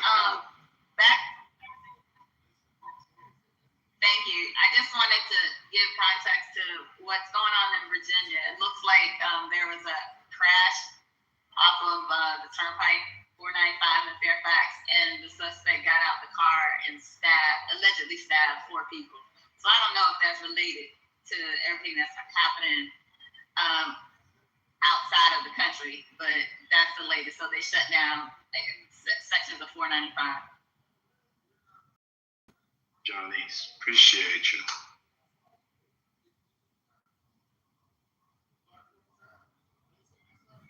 and okay, I'm on music mode, so let me go back to the clip. That kind of risk. Senator, thanks for your time. We want to go to Tehran right now because we're being joined by the Foreign Minister Abbas Araghchi. Mr. Foreign Minister, thank you for joining us this morning. Who's in charge of Iran right now? Well, first of all, thank you for having me in your program. Well, I think now there is a procedure set in our constitution, and that when we lose the supreme leader, there will be a new one elected by the Assembly of Experts. And now we have started the procedure. There is a transitional council of the president, the head of judiciary, and one jurist of the Guardian Council. These 3 will decide, are in charge right now, and they will actually arrange the election of the new leader by the Assembly of Experts and Strikes. But they were replaced very soon, and in less than 12 hours, we were able to start retaliation. This time, it was even, faster. In less than 2 hours, we started to retaliate by attacking, Israeli targets and American bases in the region, and we have continued to do so. Our military is in place. They are capable enough to defend our country. Even more, they are more prepared and capable than previous war, before 12-day war. Huge differences between these two. So one should tell, the President of the United States, do not attack, do not, make any aggression against another country. But nobody can tell us that you don't have any right to defend yourselves. We are defending ourselves, whatever it takes, and we see no limit for ourselves to defend our people, to protect our people. Just look, yesterday they struck against a school. So far, 148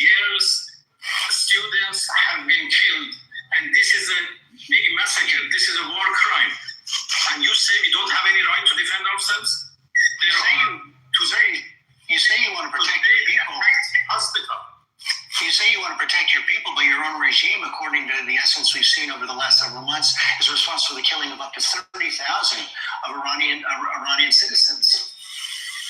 Well, we have already answered this accusation. You know, let me to explain. We were faced with a terrorist operation. It was first protesters, demonstrations, which was legal according to our constitutions. Our people have the right to protest and to go for gatherings and demonstrations. They did it from 28 December to 7 January. We had legal protests. Everything was fine and nobody was killed. And then on 8th January to 10, we faced with a terrorist operation. Armed elements were added to this question, and they started to shoot at our police forces, our security forces, and then they started to shoot at ordinary people, even to protesters. Why? Because they wanted to increase the number of deaths. Since the President of the United States had already said that if there are killings, he would come to rescue. So they wanted to him to this question. So they started to kill people. So that was a terrorist operation for 3 days, and the number of killings were exactly 3,117. And the names of those victims, all of those victims have been already published by us, together with their identification number. If anybody claims that the number is more, as you said, 30,000, 50,000, whatever, please show one evidence. Please add one more name to the list we have already published. So please be fair.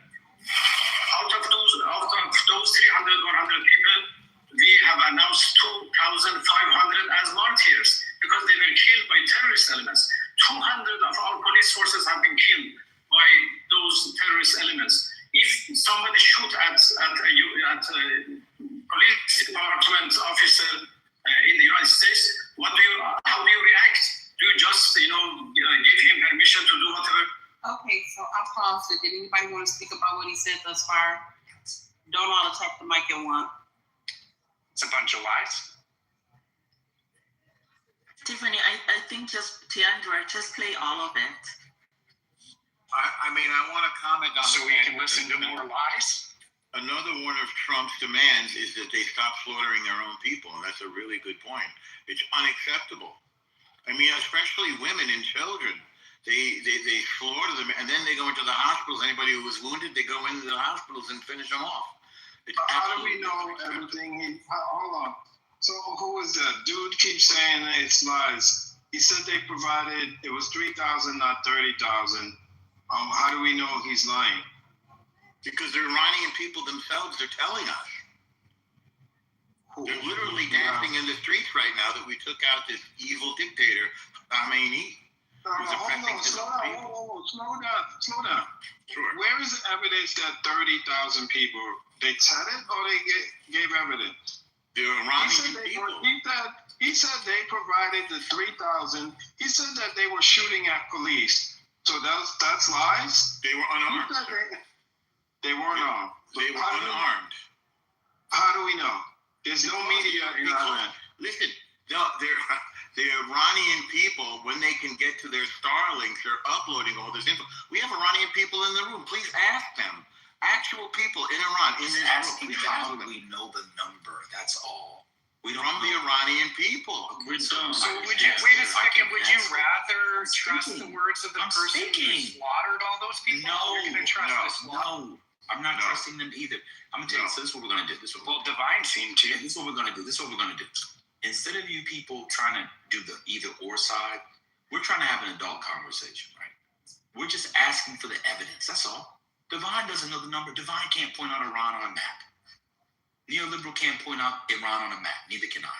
We're just asking. Right. We just want to see it. 1 second, sir. We just want to see it. No one is agreeing with the regime. Dude, if you do that straw man one more time, we're just going to remove you from the room. Nobody here likes the Ayatollahs. Stop it. We're not here to bang. We just want to see the evidence. You saying somebody come into a room, you ping them, they're from Iran, they don't know either. They don't know. It's because you're on Clubhouse. I don't trust anybody. That's all I'm saying. Some of the evidence. I wanted to see it. I wanted to see it too, just for my own edification. It's not that I agree or disagree. I I imagine it's closer to 30,000 than 3,000 for sure. I'm looking at Amnesty International right now, man. I'm just asking for the evidence. Cool. All right, put it in the chat. That's all. Don't ask us if we agree with the Ayatollahs again. The next person that does that will be blocked from the room for life. I'll just put you on a permanent block list. Nobody here supports the fucking Ayatollahs. Just because you can only have conversations based off of the fact that you agree or disagree and you want to bang, y'all can do that with the dumb room. Go open a healthy debates and do that dumb shit. That's all Devon was asking for. It's really stupid. I respect your commentary, but I was not in that way. No. Thank you. No. Do we want me to continue playing the clip? No. Yes. No. Oh, no? Wait a minute. Now Norm is citing Amnesty International? They were Hamas. Oh my God. The man was running like for 2 years saying in Gaza, yes, they are infiltrated by Hamas. That's been proven. We actually busted them. Well, in Israel, in Iran, they're infiltrated by Mossad both ways. This is ridiculous. It does? Yes. Where's the evidence of that? The same was one of the N-word. Oh, did you I just don't call need it? evidence. Yeah, I never called. When did I call you the N-word? Yeah, 8 times. I have it on tape. When? Play it now, please. Wait, stop the room and play it now. No.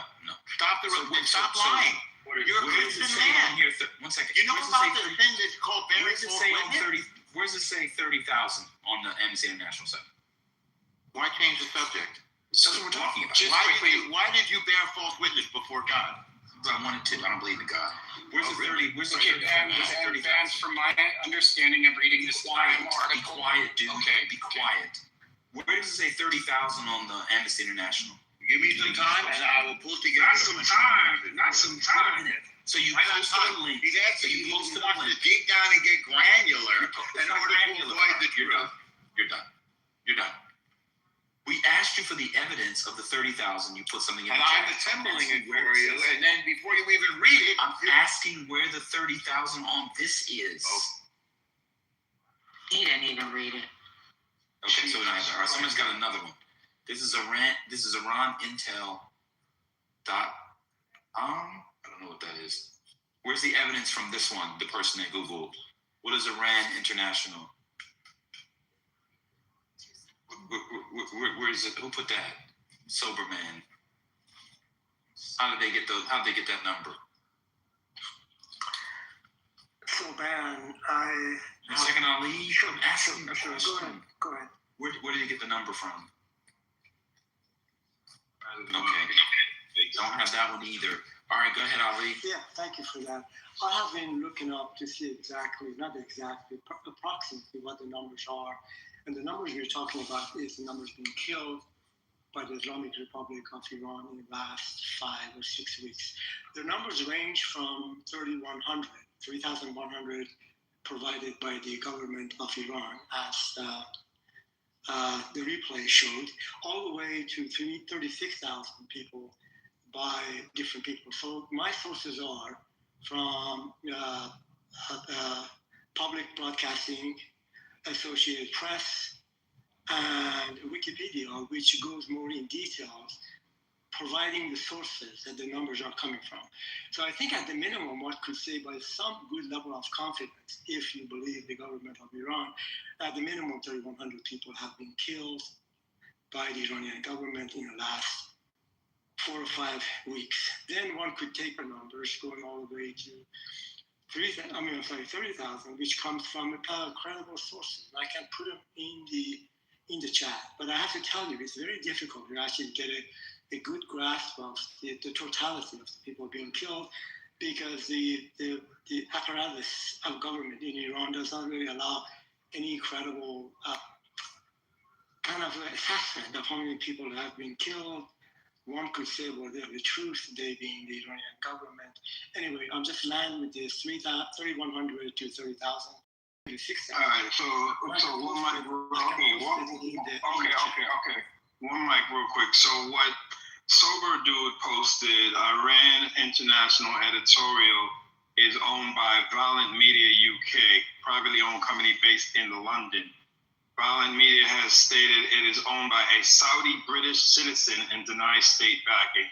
So that article that Soberman posted said 36,500. And I said, well, who are these people? And I just said who they are.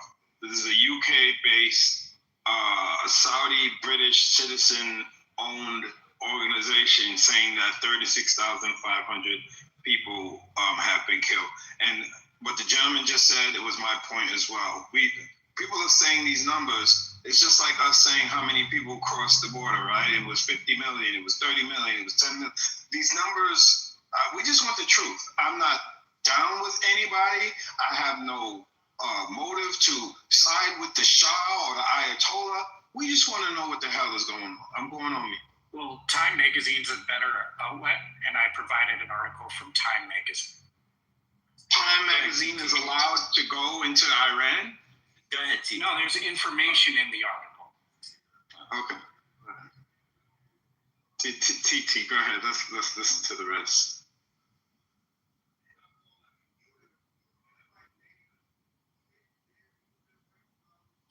TT, you there? We're ready for the rest of the video, for the rest of the thing. One thing we can agree on is that this genocide regime is slaughtering its own people. There's no dispute about that. And it's intolerable. So is Israel slaughtering their own people? Another thing actually not. I don't know if you heard about the ceasefire. They're occupied Israel, so they Who's occupied? Wait, which part is occupied? I'm sorry. Why are we going to Israel? That's not the topic. Come on. Yeah, you got a little bit of. Norm, you're not really the right No, I'm just person saying here you're to bring the moral high ground to the I'm taking the moral high ground. Now you challenge. No, I'm just saying you're being a hypocrite. You're being a hypocrite. Another thing that we know for a fact, right? Like, I believe the regime is repressive and has killed protesters. The number, I don't know the exact number, right?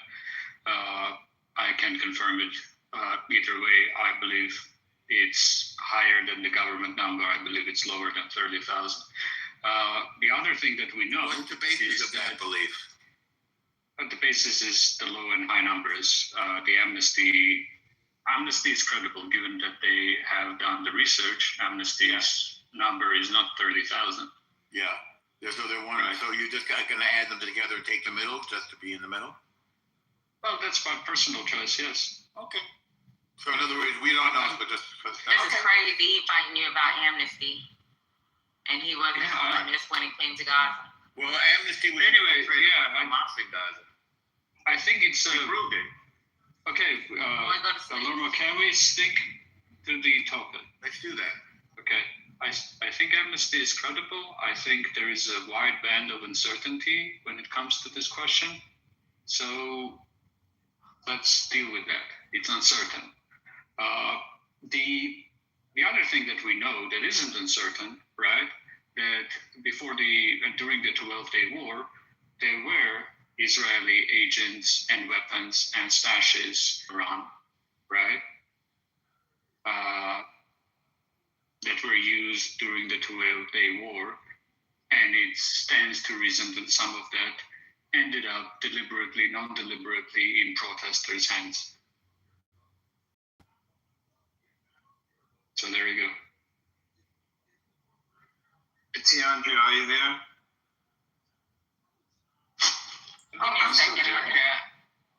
Okay, yeah, we're ready to continue. If you have the clip, please. Okay, give me 1 second.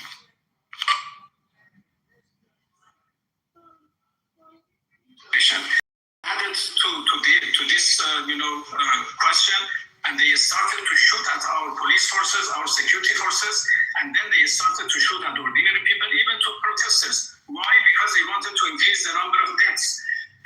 Since the president of the United States had already said that if there are killings, he would come to rescue. So they wanted to actually drag him to this question.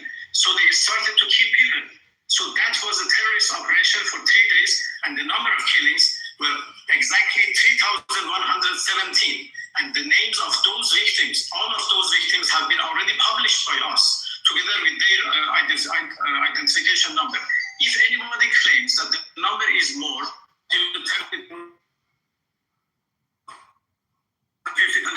please show why they published. So out of those 300,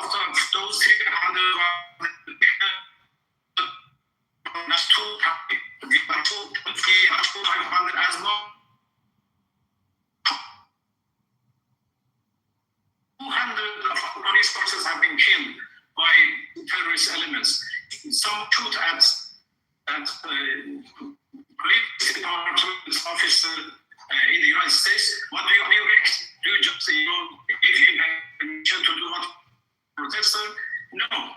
So please distinguish between two different stories. We have not seen evidence of newborns killed or children's killed of you've claimed. Yes. Are those who are celebrating in the streets right now not the same kind of discipline? Ordinary cars who were passed through the streets, and so many people were killed, blindly by these terrorist elements because they were ordered by Israel at that time. They were instructed to kill people and give a big number of killings to the President of the United States. We have their voices, the instructions which coming from outside to these terrorist elements who are ordering them, police officers, if not police, they kill the boy and girl in front of you because of their killings. Is a negotiated settlement with the United States still possible? Well, you answered this question. We negotiated with the United States twice in the past 12 months, and in both cases, they attacked us in the middle of negotiation. And that has become a very bitter experience for us. In last June, we were negotiating. We had 5 rounds of negotiations, and we had already fixed the 6th round for 15 June when the Israeli attacked us, and then the US joined the attack. And this time, we had 3 rounds. Last day, we had a very good discussion, very good talks in Geneva. The Iranian and the US delegation were happy at the end of 7 hours of negotiations, and I can go into the details of what we agreed and how a deal was at our reach. And when we concluded, the Omani Foreign Minister, who was the impartial intermediator between us, he concluded by saying in his post that we made significant progress this time. We were able to come to a good understanding on some of our differences. Some other differences were left for the next meeting, and we decided to Vienna on Monday, which means tomorrow, to go to the IAEA, and with the help of the International Atomic Energy Organization, try to find technical solutions for the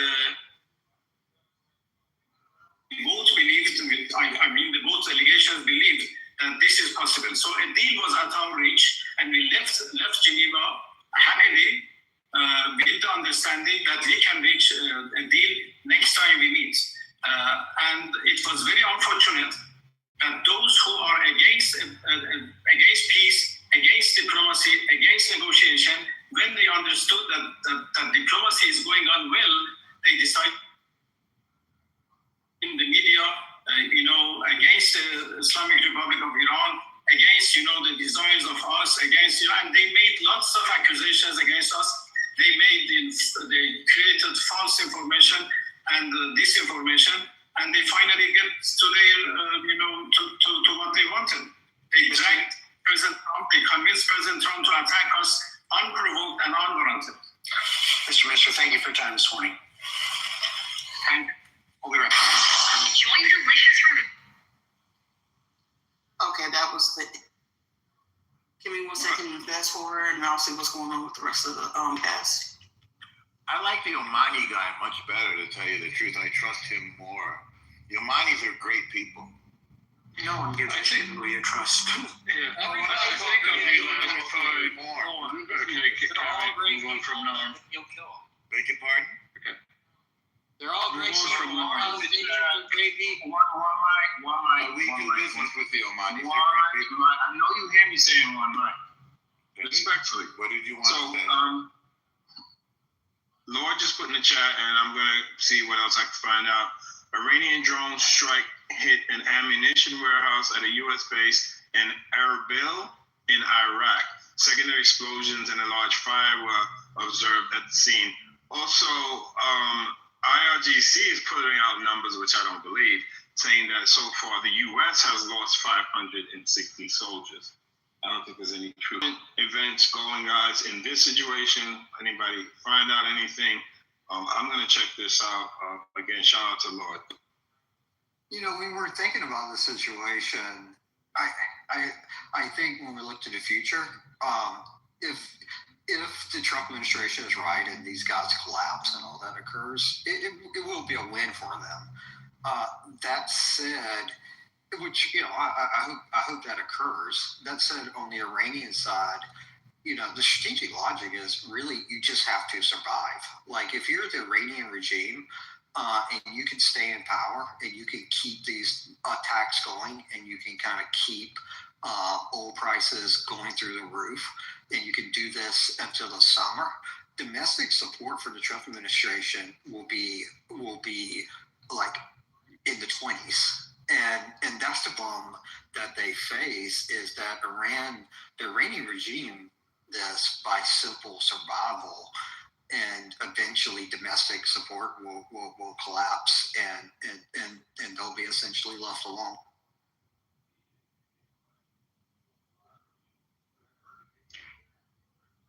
I mean, that's where it becomes a little bit tricky on the oil prices. They have not really targeted substantially.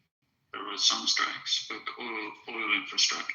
Now, some of this conflict has been priced in the oil price, and the analyst range is like the optimistic one, right? Is that configuration where Strait of Hormuz is closed, but it's close to weekends, insurance prices go up, like stuff like that. There is instability over Strait of Hormuz. Sometimes it's open, sometimes it's closed. It's unclear, right? Insurance prices go up, and there is rerouting happens, which all of this already happened. Insurance has been, some of the insurance has been voided. There is renegotiation on it. There is rerouting. Maersk announced they're rerouting, which rerouting adds 2 weeks. The Saudis and the Gulfs are going to transition to using the pipeline. I need to do the math on it. How much can they substitute barrels per day using the pipelines rather than Strait of Hormuz? It's not fully substitutable, right? And so the range on oil prices tomorrow, depending on who you read, can be from 80 to 120. And also depends on what happens since then, right? If there is a strike on oil infrastructure, what you just said, Brian, might happen much sooner, like within days, rather than prolonged to summer. Yeah, I mean, yeah, absolutely. I'm just the elongated part of it is just this is not a conflict the Trump administration can allow to just keep on going. Is what I'm saying. Just politically, you cannot allow this to keep on going. And for kind of strategic victory on the Iranian side, you just need to survive, and you just need to do these sort of attacks and keep your regime alive and not keep a domestic overthrow. What was my point? It is one side. It's essentially a hope and a prayer that the Iranians will overthrow the government, but the other side, you just have to live to the next day, and eventually this will collapse, or the political will to carry out this conflict will collapse on the American side. So, like, what's interesting about what you said there, though, is how it impacts China. Oil, I think they get 90% of Iran's oil sent to China. Something like that. You can fact check that number, but you just provided the calculus and how it would probably impacts Xi Jinping as well. Well, it's a good point, dude. We're starving our enemy, China. It's an excellent point. This is a big demonstration for China that we are willing to use our overwhelming force, and we will starve them and prevent them from moving on the neighborhood of Singapore, Japan, Australia, Vietnam, and of course, the main event, Taiwan, which they have plans to do, according to them, before 2027. That's what this is about. And I'm glad that Trump has finally figured that out and is willing to do it. 100% true. How much of total oil supply does China get from Iran? What was the last figure you just offered? What was that, dude? That was the other way around. I'm asking how much. What was the figure you? Well, hang on, dude. Just tell you. If you're not listening, just ask him. He just told you.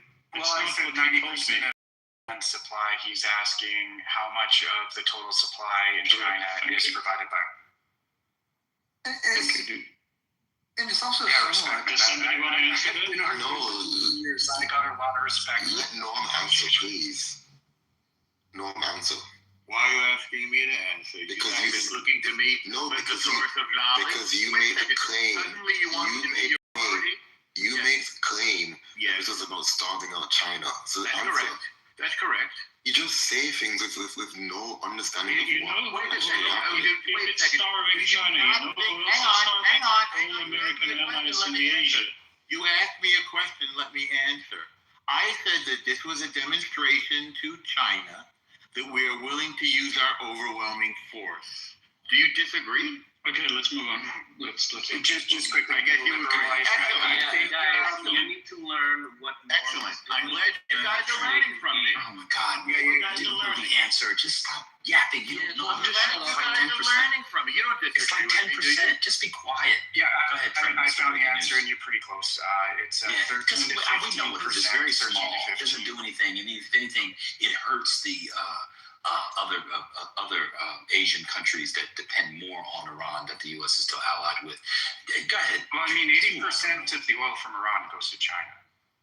At least that doesn't matter from China's perspective. Go ahead, Trent. What matters is our willingness. You should have Is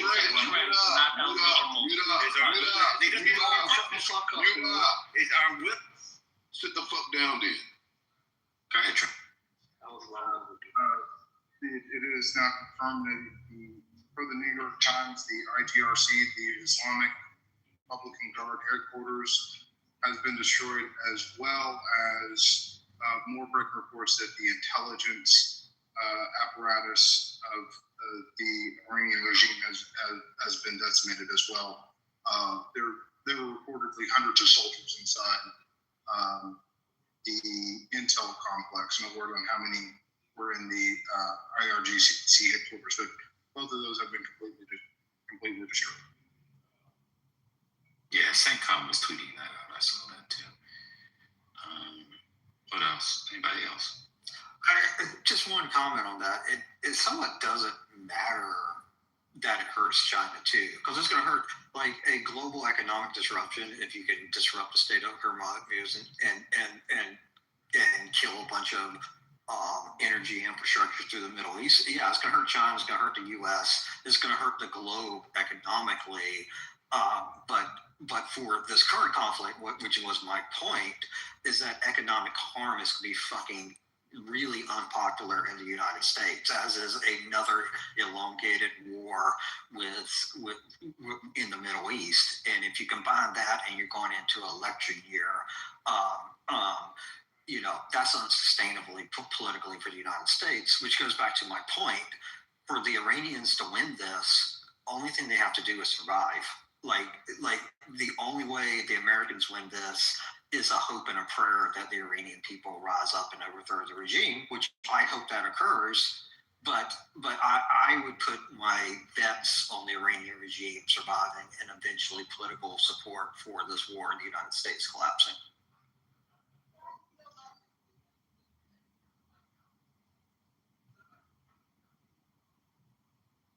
So Lindsey Graham says that it's not a regime change. The goal of this operation to change the threat, not the regime. And then Israel believes it can negotiate with the Iranian president, Pezeshkian, from Israeli Channel 12.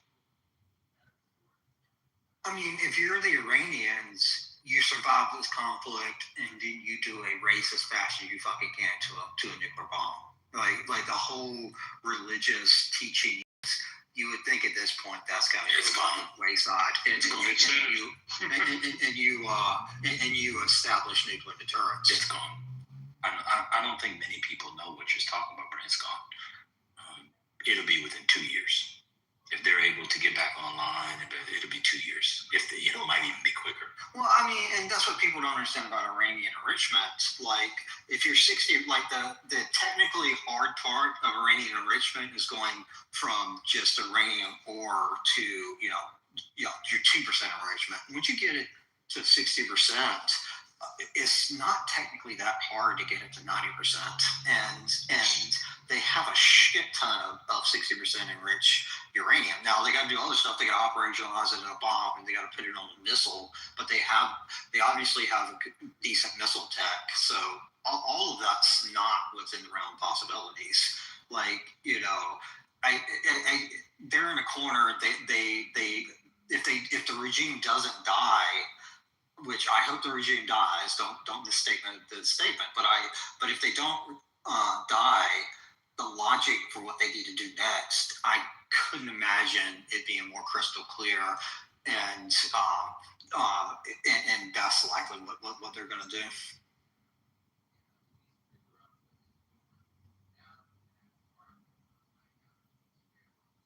Yeah, I've been reading, just a bunch of commentary from people who study this kind of stuff, and I have not found one person who, is not politically aligned, but, really studies it, Brent, that suggests that the Iranians will be successful in doing the thing that people are calling on them to do.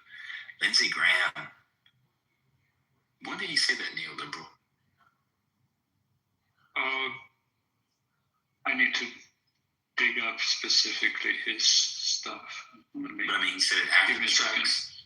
Yes. Oh, that's insane. He was just saying last week he was at parties talking about regime change. See how quickly they change? See how quickly they change it? Now it's not about regime change.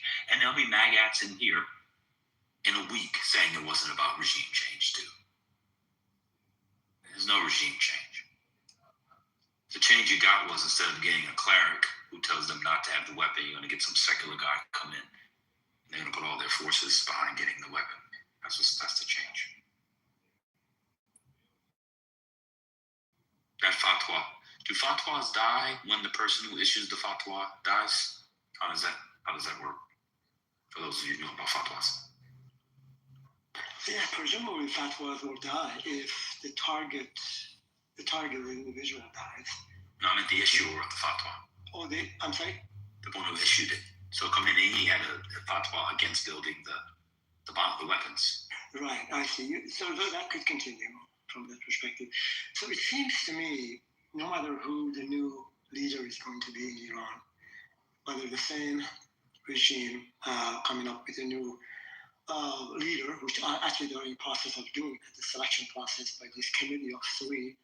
One is the president of Iran. The other one is from the Justice Department. I believe would be the something similar to the Supreme Court. And then the other one from another organization called the Assembly of Experts. So they have assembled these three individuals, and they're going to come up. That's the constitutional responsibility. Their constitutional responsibility is to select a leader. So suppose they do, and suppose the new leader becomes very clever and says, look, U.S., we'll do what you want us to do. We will stop enriching uranium. We have no ambition to produce any nuclear weapons. Second, we'll stop all of our production of the long-range ballistic missiles. Also, we guarantee you that the Strait of Hormuz is not going to be blocked by us being the Iranians. And the fourth one, the most important one, that we will stop categorically providing weapons, money, help to all of the proxy terrorist groups in the region. If these four promises are made, and there are some mechanism to make sure that these promises are complied with, then it seems to me it's possible that the U.S. may say, okay, we're going to hold you accountable to this, and we're going to put these mechanisms in place to make sure that you're compliant. So this way, probably the regime can survive, but this regime cannot be trusted. So a fantastic opportunity, a momentous opportunity, which is now, is going to be lost because it's highly unlikely if Iranians make the promise, then they do not make good on the promises, let's say 6 months, a year down the road, do you think we'll have anyone that will have the same opportunity that is here now presenting itself in order to the war? I don't think so. So there is a possibility that the regime could survive in the condition that I just mentioned. But that would not be a good thing. I'm going to say the last thing, anyone, any fool that trusts the Islamic Republic of Iran's leadership, will be a fool, and they have proven over and over and over again that they cannot be trusted. I don't know if the Iranians need to make a deal. I mean, assuming that they can survive, and that is an assumption that the Iranian people won't overthrow them. But assuming that they can survive, the political will for this conflict in America, like you're going into an election year in the U.S. where you already have a president that is about as popular as an STI. Like, he's already extremely unpopular. You're going to go into the sum of Americans, much higher gas prices and probably an even unstable economy if this conflict kind of drags on.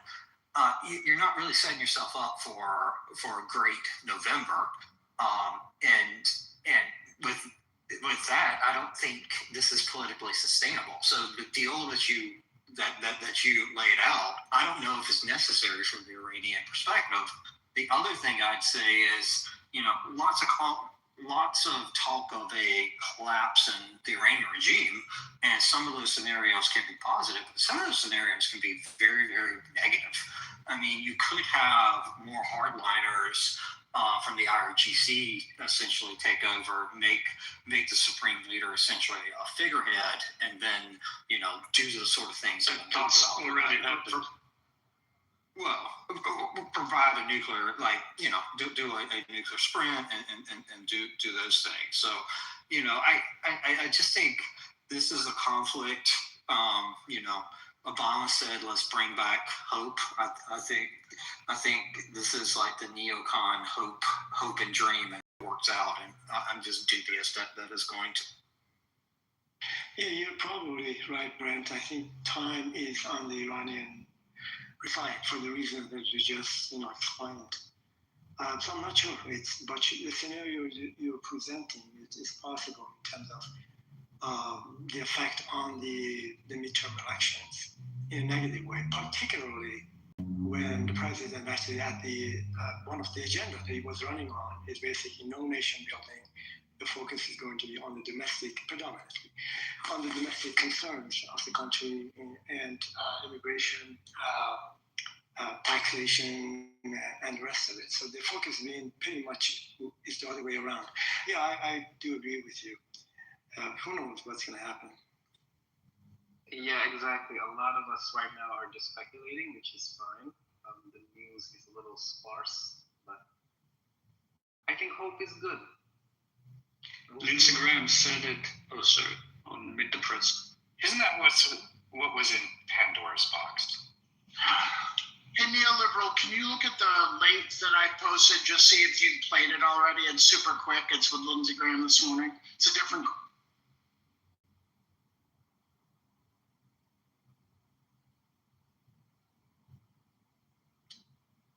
Ban, we're asking about the fatwa. So usually the fatwa is when the person dies. And let's say if the fatwa is done as permanent and irrevocable, then it continues to a lifetime. It doesn't end until it's achieved.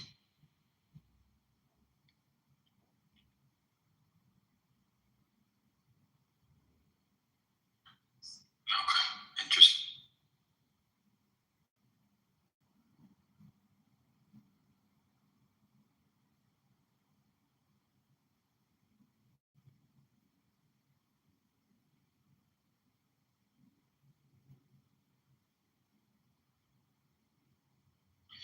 I just think that the tweet or the truth that Trump put out and that I put and Lindsey Graham's response is absolutely fucking nuts.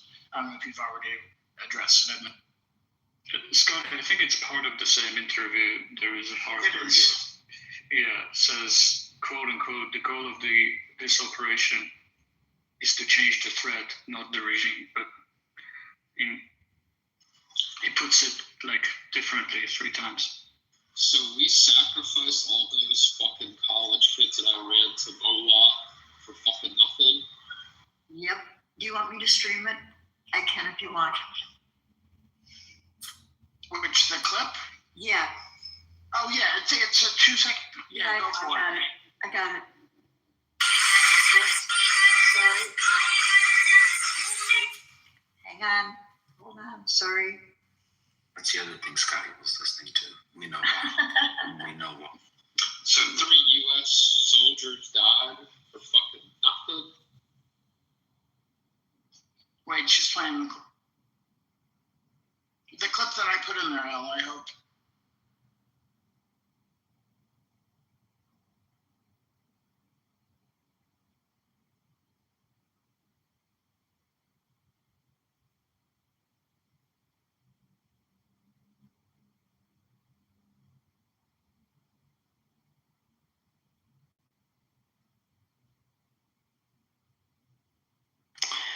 What he's looking for the clip, I guess the 3 scenarios or possibilities. One is to remove the threat, the 4 that I mentioned, essentially, maybe not entirely. The second would be the regime change. And the third one would be the nation building. And I am sure, absolutely, that we in the US, is not in the business of building nation building. We have not done a good job, particularly when it comes to Middle Eastern countries, Iraq and Afghanistan.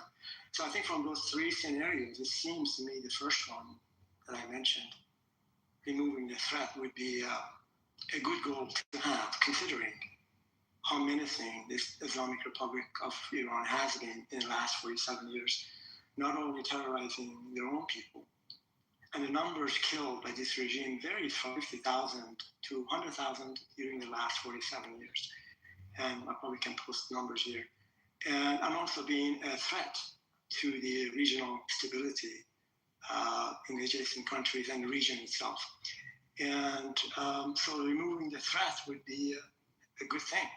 At what cost, that has to be discussed and decided on. I'm sure people have calculated. What will it cost money-wise, time-wise? That's fine for human. Let me just land in there. And in terms of losing, American soldiers before. So anyway, it seems to me that removing the threat, if possible, it's a good thing. Yeah, okay, if that is your warring to remove the threat, you have to physically go in and remove the threat. You can't do that with air power. You can degrade the threat, bomb the threat, but if you want to remove it, that's going to require ground invasion of Iran. Like that is the only way you can quote unquote remove the threat.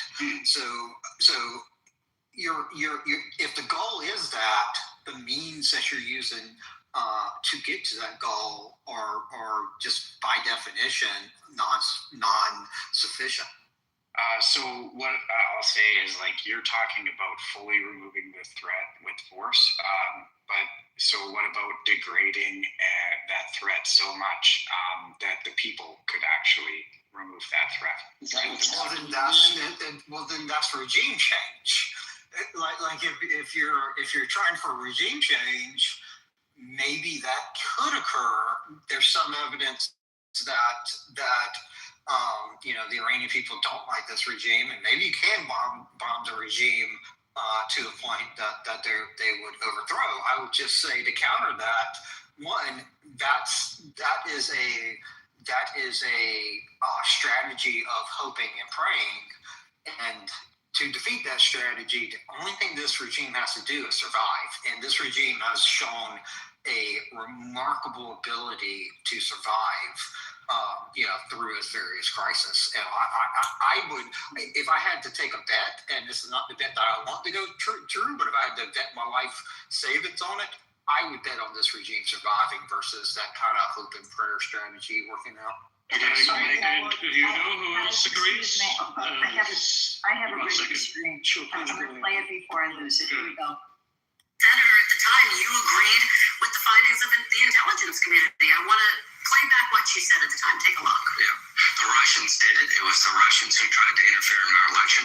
Every member of the committee was the Russians. They didn't change the outcome, but they did release information, I think, to the Democratic Party. It did affect Hillary Clinton.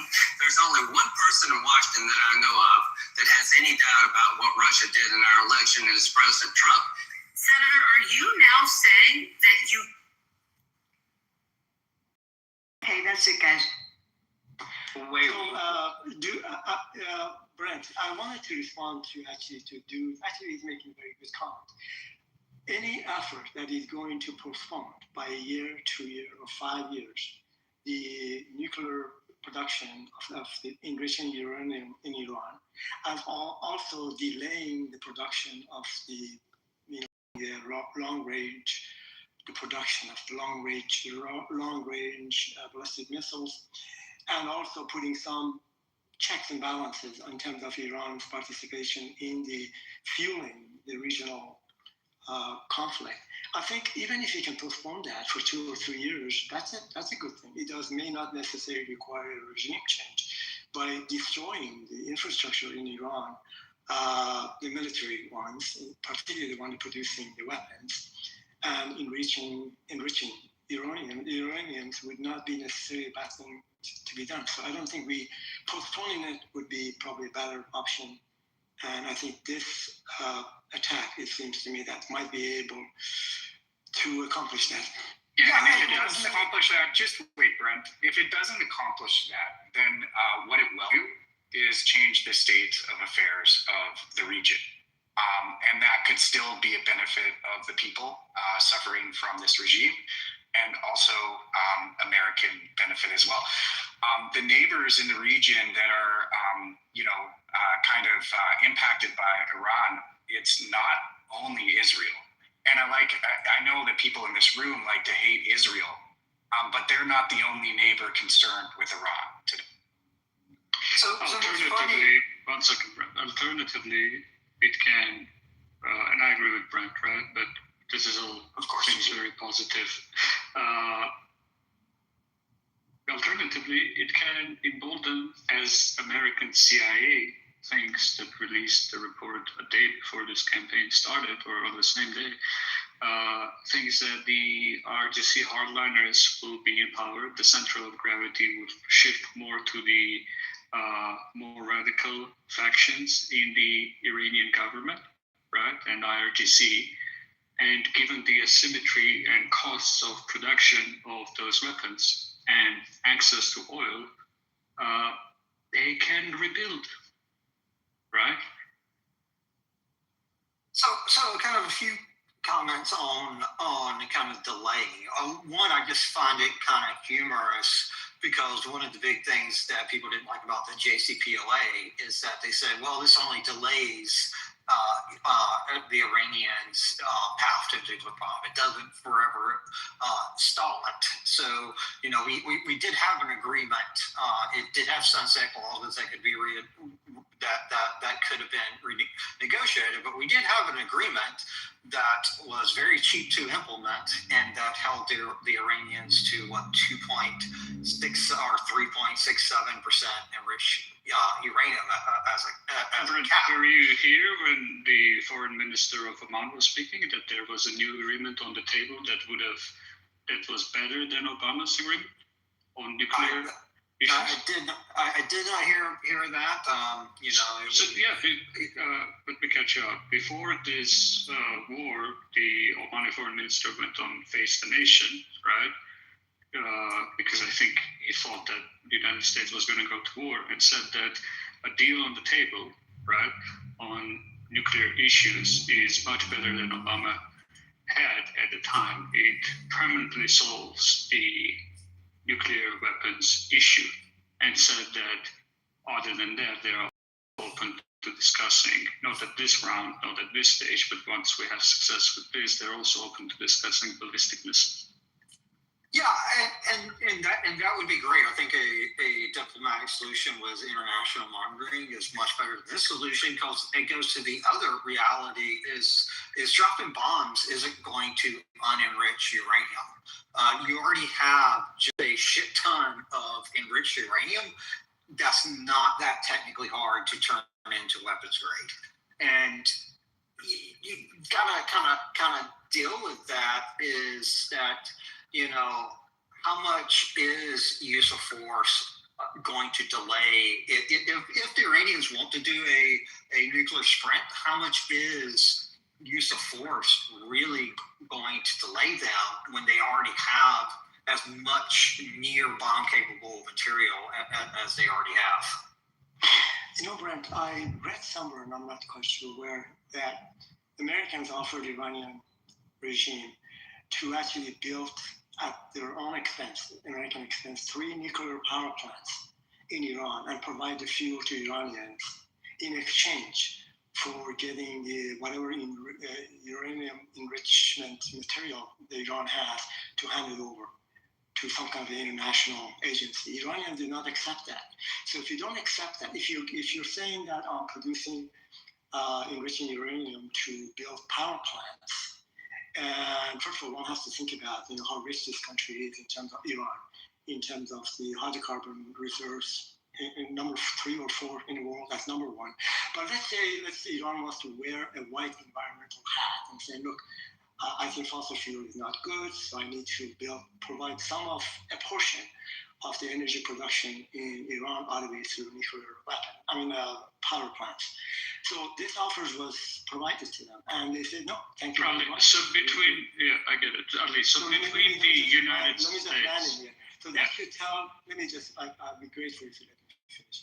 So that should tell you something about the intention of the government. If other countries, particularly America, is willing to provide that at their own cost, American cost, maybe European cost, and Iran is not accepting that, I think one has to scratch your head and say, look, why not? How come? Go ahead. Well, thank you. So between the United States spin, dude, can I talk?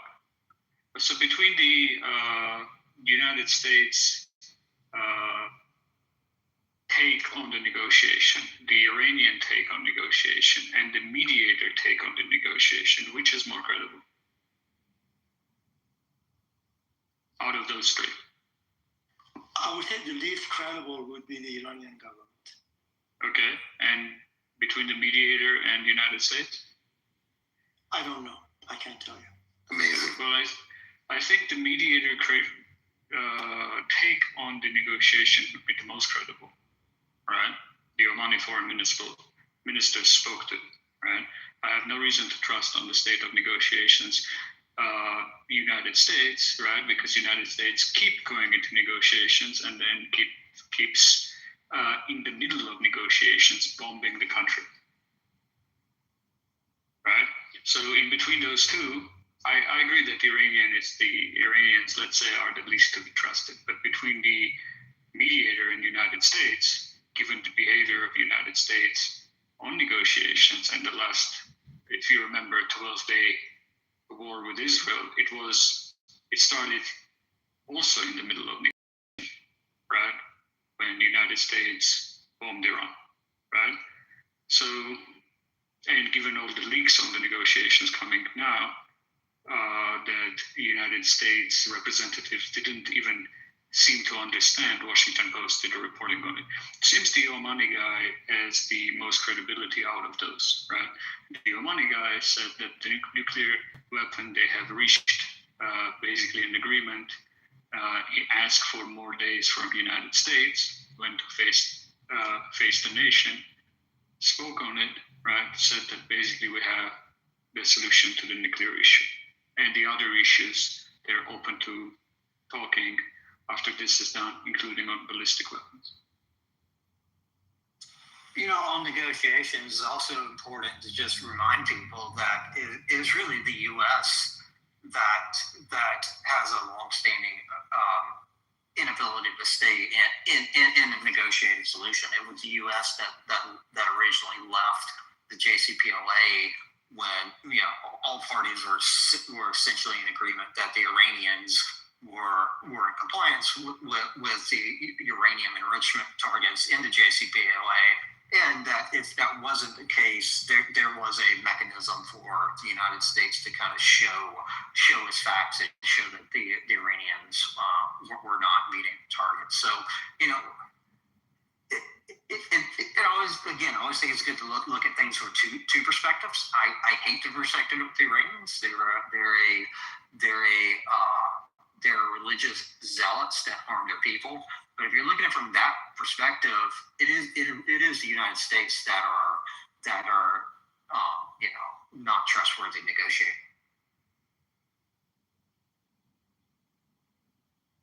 I question if the two of you actually feel empathy for the people that are suffering. We do. That's why speaking for me. He's bringing up some really good points, and it's just interesting the rhetoric that you two have provided in response. I'm sorry, do you feel empathy for the 108 children that Israeli and US strikes killed? We can do those things either way. Why is your presumed humanitarian illegal bombing campaign is going to... Oh, I sure do. And I talked to you about Ben Gvir a long time ago, and I'm no fan of his or Netanyahu. In any of this, talking about 180 people that were kids that were killed in Iran. You're talking about, so you just care about those 108, but you don't care about the 20 to 30,000. Did I say that? Or do you infer that somehow? No, that's what your rhetoric was inferring. How is my rhetoric with the question of whether or not I cared about 108 people? You asked me a similar question yourself. What's more, 20 you started the who cares for who? You started the who cares about who comes. So it's my point is that like it is the number of people and the rhetoric that's provided by you and Brent seems to not care at all about the suffering. That's not what they're saying. Yeah, DM you with this. So just kind of respond to that briefly. You know, caring about the great suffering that the Iranian regime is doing to its people doesn't mean you do logical things that cause more human suffering. And you know, those things, international politics is a game of cost and benefit. I think the cost of doing what the Trump administration is going to do in terms of human suffering, in terms of U.S. power, are going to be more negative than positive. We'll see if I'm right or wrong. But then to equate that to not feeling empathy for people that are suffering, I just think is a pretty low blow and kind of beneath. What I heard is that you hate Trump more than caring about these people. This is ridiculous. Don't even engage. It's fucking stupid. Dude, I gotta kick you out, bro. I asked you, dude, to people having a good conversation. We asked you to stop. Please stop. If you don't stop, I'm going to make all of us listen to Totem Pole. I'm going to ping Totem Pole in the room. I'm going to give him the floor for 10 uninterrupted minutes. So if you all, I know I will be violating the rules of the Geneva Convention on torture. But if you stop, Alexa, stop. That's the French press. If you don't stop, I'm going to ping in Totem Pole, and he's going to get 10 minutes uninterrupted. Stop. This has nothing to do with Donald Trump now. Come on, people having a good conversation. Chill out. Can I go ahead now that I'm on the excuse me, Ali? Sure, please. Let me just, if it's okay, and I don't know if you played the clip, I can now play the clip. It's very brief. It's of Kristen Welker and Lindsey Graham responding to a text that was, a post that was put up by Trump. It's 30 seconds. May I do it? Please. Thank you. Okay.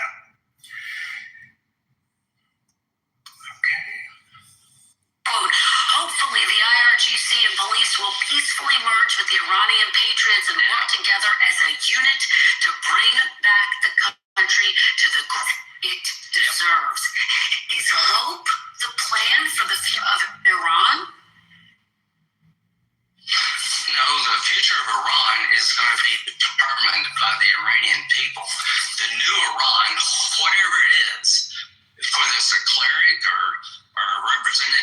democracy. Our goal is to make sure it cannot become, again, the largest state sponsor of terrorism. That's a win for us. But is there a plan to make sure that happens, Senator? Is there a plan? Does the president have a plan to guarantee that that happens? No, it's not his job or my job to do this. And President Trump wrote... Sorry for the point. So I don't think that's too far off base in terms of what Lindsey Graham was saying. Are we arguing that it's Donald Trump's job to make a determination as to how the Iranian people pass this time of war and into, economic prosperity for them and their kids? Is that Donald Trump's job to do that? I would argue, as somebody who committed a country to war, it is his responsibility to lay out clear, achievable war aims and articulate them to the American people who are given their children and their treasure. So maybe that's not the war aims. Maybe it is regime change. But for fuck's sake, he should tell us and articulate. Well, wasn't that what he did on Saturday at 2:30 in the morning when he appealed to the Iranian people to take to the streets and take back their government? He did. Brent, if I could, I would argue that it wasn't the Iranian government and Ayatollah Khomeini that first incited the possibility of war with the U.S. and with Israel.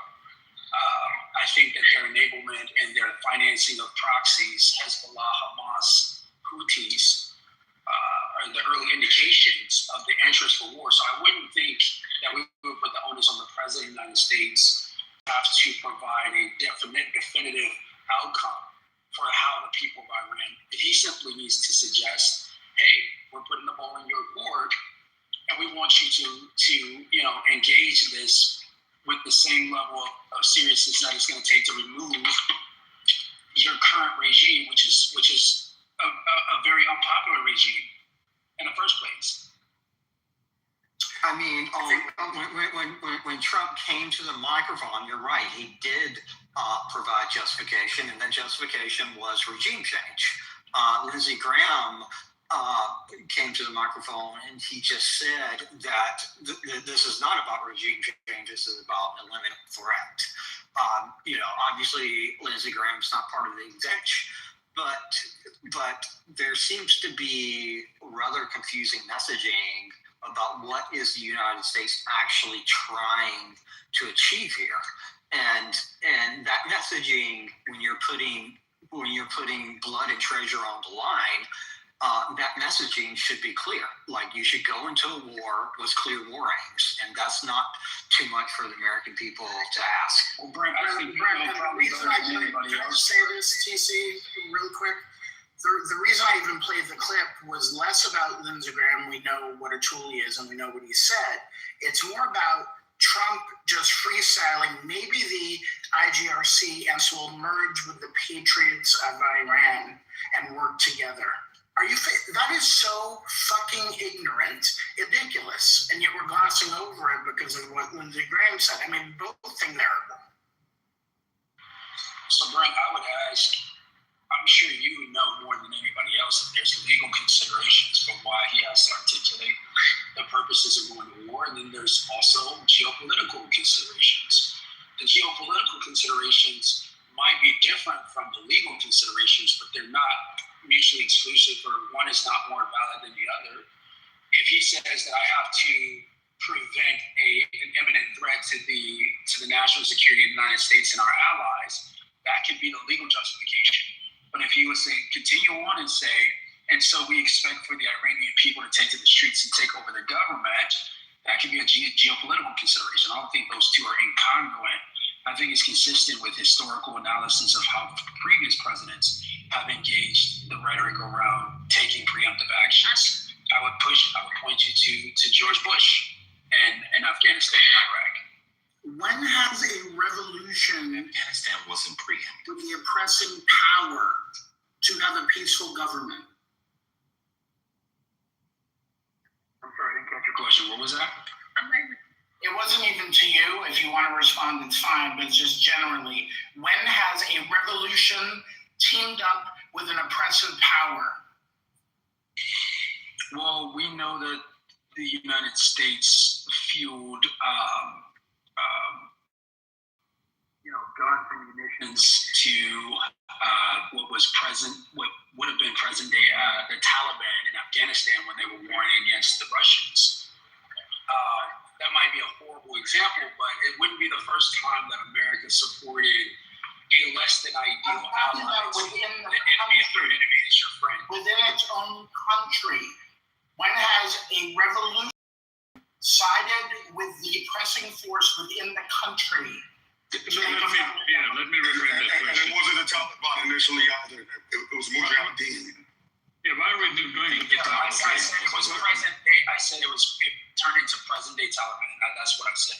Okay, DC. So the question is, in your opinion, is the probability high, low, in between of IRGC in Iran joining the protesters to overthrow the regime?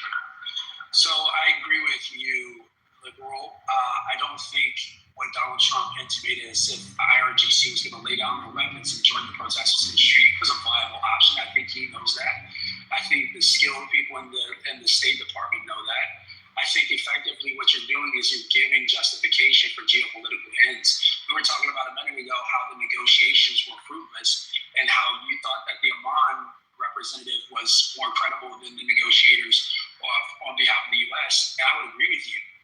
But what I disagree is I think you have a fundamental misunderstanding of the reason why we were engaging in negotiations in the first place.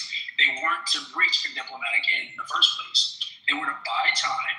I agree with you. I agree with you. Right. So again, this is subterfuge, and I talked about this a little bit yesterday. I fully expect Commission to engage. Yeah, I agree. But where I think we disagree is I think it's for more noble ends. You don't think it's for noble ends. You asked about the compassion we have for the people that suffer. No, I did. Ignore that. That was new. Ignore that. That's uninteresting.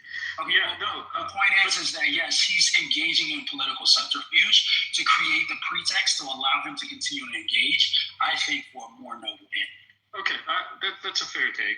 I broadly actually have the same rate that they're just going with whatever narrative is available to them, and the public justifications are, and the credibility of those public justifications are not their primary aim, right? That's why they're throwing everything at the wall. But again, we're reading tea leaves. My concern is that we hear far too many people in these statements. Can you please stop talking over him? Let him complete his thought, okay?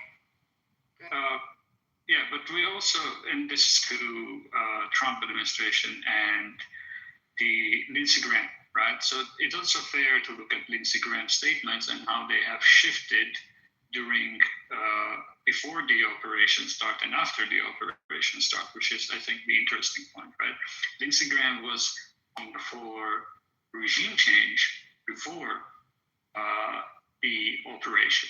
Now he has slightly shifted his position, it seems. So whether it is representative or overall administration, or whether it's only Lindsey Graham, it's a good question. Again, we're all reading tea leaves. That maybe what Brent was alluding to when the government doesn't even bother to communicate to its own people who are sacrificing, as Brent said, blood and treasure, right? To come up with credible scope, credible goal, and credible exit plan, right? None of this is available to American people. You can claim that it's because some legal reasons. I don't know how there would be legal reasons. Well, that and then immediately retreating also gives, I think, credence to what I was saying earlier is, for the Iranians to win this, they just have to laugh. Like regime change, maybe this is a hint that they're starting to realize that might not be unrealistic. And if that is unrealistic, eventually, and was as unpopular as the conflict is started at, it'll become more unpopular, and this will just not be politically feasible in an election. I agree. I think and this is, again, I don't have any basis of claiming this, but my read currently is that they were expecting the regime to fall in one day. They were expecting even something that Russia miscalculated with Ukraine, and like it's going to fall in 8 days. The United States miscalculated it even worse, expecting that killing the Ayatollah, irrespective of what CIA told them, and released that report in public, right? That is going to be gone in a day, and the protesters will take over the government, storm over the government building, assume control the government, and take it over and IRGC will join them hand in hand. I think United States strategy has been delusion.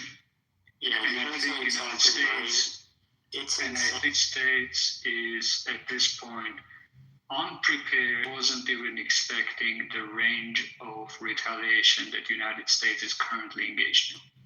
Neoliberal, the French Macron just announced he's sending the Charles de Gaulle aircraft carrier down there. I think it's the world's largest aircraft carrier, if I'm correct. I think it's even larger than anything. It's a bit. Israel. I do not believe. We were told yesterday Israel is more powerful than France. Aircraft must be bigger.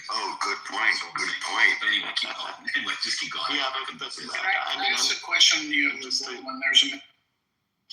I'm just agreeing with neoliberal. It's really sad because, honest to God, I'm fully on the side of the Persian people. I think they're really, really nice people, and they hate their government. But I think, it will take troops on the ground. It'll take Canada, USA, UK, and France, and a 10-year war on the ground to kick out the government there. And I just feel so sad because I think what we're setting up the Persian people for is a huge disappointment. All right, so I'd like to ask you a question, please. Thank you. Neoliberal, if I can ask a question to you or anybody that actually does study this kind of stuff and has elevated knowledge of it, did you find it peculiar or surprising that Iran has lashed out at all of those other targets instead of, say, focusing on maybe American aircraft carrier or even American bases, but also Israel instead? Because they're lashing out at, we see, like hotels, Bahrain, France, all of that. So I'm wondering if you find that peculiar as a political and military strategy. It's calculated. In fact, if you do count the missile strikes on all of those things, Israel is not receiving divorce. They're receiving regular barrages, which keeps the sirens up and makes people run into the streets. And yes, you do have some dramatic hits and sweet images, right? But Israel is not the main target. Breaking news. Go ahead. It's right on what you're saying. Missiles just hit Jerusalem. Al Jazeera correspondent there is reporting that an Iranian rocket has made a direct hit on the city of Jerusalem. This was 3 minutes ago. Oh, wow. Let me finish. There's all these live feeds I saw at Tel Aviv just got hit. Let me talk, please. Yeah. So Tel Aviv is getting hit, but Iran this time around seems to have calculated that Israelis have the will to withstand those things for a prolonged time. They don't have similar political costs and similar readiness to the United States and the U.S. allies in the region, right? The U.S. allies in the region and the United States don't have the same political capacity to withstand this type of fire as Israel does. So Iran has judged that Israel is a stronger element, and that's why it has concentrated its fire on the bases and the U.S. allies in the region, and is also extending it slowly to Europeans. So if I can opine on they have explicitly one second. They have explicitly stated it. They haven't really escalated it to the utmost that they can take it yet. That is the implicit threat in what they're doing, also with the closure of the Hormuz, that they're going to strike oil infrastructure next. Yeah, you're right. Neoliberal, like, largely, I'll perform resist respond here. I largely agree with neoliberal, but I think there's an additional consideration as well. I think it's a legal one. I think Iran has calculated that they don't want to trigger the justification for a self response from the United States, which is why they've decided not to strongly target aircraft carriers and that type of thing, because they understand that if their actions or their responses triggers a legitimate justification for a self-defense response, and it gives Trump administration, plays right into their hands, the pretext to engage in all-out war, as opposed to this limited campaign. Well, what do you mean by all-out war, though? Like, can you expand on that? Yeah, I mean, boots on the ground. I mean, okay, there's no fucking way anybody's taking over Iran. Okay, Neil, we have a follow-up question, if I may. A follow-up question. So do you think also on one hand, like Iran is saying, hey, we can hit all of these places, so just so you know what our capabilities are, because the other side of it is, why would you do that and then galvanize the other Middle Eastern countries against you? I'm just trying to figure that out as a strategy. And I understand, I appreciate your take on Israel and why and what they're willing to. Yeah, Scotty, I think to tie it to what TC was saying, I actually agree. I think there is, while this is part where American analysts are still not catching up, the Iranian regime is now treating this as the next, weeks, hours is going to last as the final stand and the final survival. Either the regime dies or this is existential for them at this point, right? So they are ready to unleash everything they can, and they're going to go up the escalation ladder, but they are not going there immediately. So I agree with TC. They are not really going to go for, let's say, a tanker that's going to create a mass casualty event that is going to drive in United States even more. But that doesn't mean they're not going to escalate slowly, right? Neoliberal, if it's existential, there's no doubt that they'll sink all the aircraft carriers because they can. It's proven they can. It's existential, but that doesn't mean they are suicidal, right? It is existential for them, but their aim of how to win this is not only to survive, but reestablish, not only outlast, but to reestablish deterrence. To the more they make United States and the U.S. allies that are going to be calling United States to stop this, right? To feel pain. Yeah, so that the United States stop this. Their bet is that the American public and the European public will collapse before the regime collapses. Yeah. Okay, give me a second. I'll wrap it up and then you can respond. So there is something to what TC is saying. Deterrence cannot be there is a balancing act in there, right? Like if they overplay their hand and sink a U.S. carrier, that makes their problem worse, right? So the escalation ladder, we're going up on it. The problem with this is, of course, this can backfire and accidents happen, and this may escalate into a much larger war. But the United States has taken it here. So I would dispute that they have the technical capability to take down a carrier. Those carriers, are protected by, the SM systems are pretty capable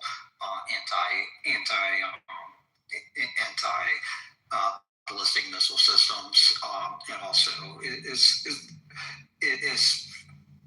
a lot technically easier to kind of hit a area target with a ballistic missile, say launch one towards Jerusalem or launch one towards a U.S.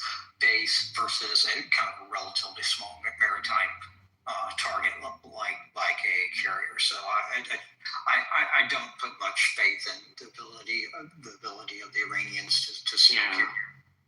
I mean, there's no doubt that the Iranians can create a fucking massive mess. All you have to do is even just threaten the Gulf states with a bit of chaos, and then they lose trillions of dollars of investment, right? Like last time I was in Dubai, it's all about outside investment. Dubai is like, I think 80% of the money comes from the outside world. It's people investing, tax havens, vacationing.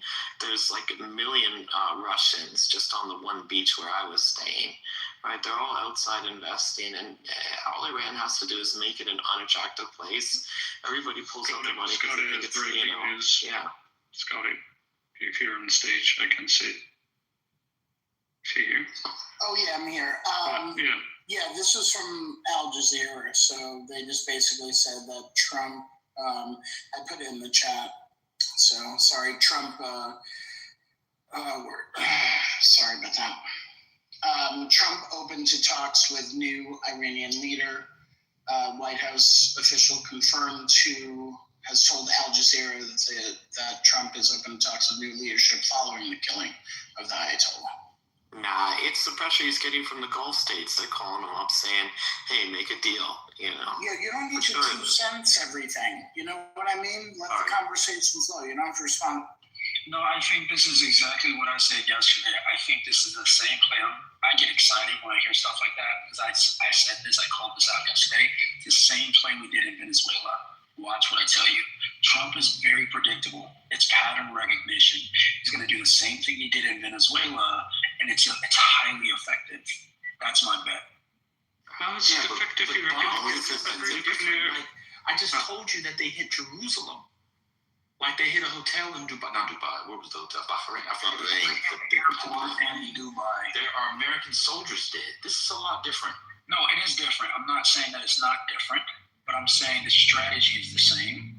And I'm saying effectively what you do is you remove the senior leadership, you raise the stakes, and you offer an olive branch to whoever comes in and create a puppet relationship, but an amicable, attractive relationship, if you will, with the jet. Because guess what? At the end of the day, United States and Israel is going to keep the pressure up until they become satisfied. And that's the obligation of this new leader, whoever this is. I don't think it's coming from the IRGC. I honestly believe it's some sort of civilian leadership that could be in place here. Oh, that's crazy. You just exposed yourself like, God. Some civilian? Is he going to be from Clubhouse? You realize that the IRGC is like a million or more people, bro. Okay, maybe one time. How many of you guys want to bet? I've been right, like legit, like so many times. No one is going to take you on a bet. You're not serious, bro. We're having a serious conversation. Can we? We'll revisit in a week and let's see how serious the conversation was. And I want to don't care. Go back on a poly market. We don't give a shit. So I think what TC actually suggesting here is not far-fetched. By doing what Trump did in Venezuela, I don't think they in the U.S. had in mind the representative democracy in Venezuela. Their whole idea was about the oil and constraining the China's access to Venezuela oil, and that has been accomplished. So if they can do the same thing with Iran and have some level of control over the production of the oil and distribution of the oil, I think that would be pretty clever strategy to sustain or to control the energy in form of oil and gas. Particularly, when I say gas, I'm talking about LNG, liquefied natural gas, going to China. That's not necessarily a bad strategy. So in a sense, TC is not off track in here. It's going to be a regime change. Wait. Please don't argue with them. Let them sell themselves of this narrative. This would be a great outcome for all our sakes. Yes, there would be a new government in Tehran, and it's going to be an ally of the United States, and the war is going to be over. That's not what I said. That's not what I said. It will be. Don't mischaracterize what I said. That's not what I said. Hold on. Don't mischaracterize what I said. If you don't mind, I'd like to be able to represent what I said. I think the recordings are on now. Okay, well, they're not. Well, that's fine. I'll put the line in the sand here and make it very clear. Okay. Under no circumstances am I expecting this thing to fizzle out to like roses and cherries and rainbows in a week's time. That's not what I'm suggesting. What I'm suggesting is this is the same play that we see in Venezuela. Remember, after Trump took Maduro, Venezuela's President Diego, Vice President, now President this time, went out and called out Rodriguez. Thank you. I'm really bad with names. You'll know that about me. At first I think they go, then I think you're bad. I'm horrible with names. Just forgive me. But you'll remember that Rodriguez came out and completely eviscerated the Trump administration.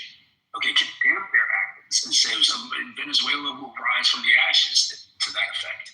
And then what was she seen doing like a month and a half later? She was seen walking around with oil executives in Venezuela, American oil executives in Venezuela.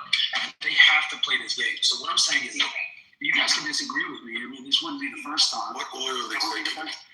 This wouldn't be the first time that I was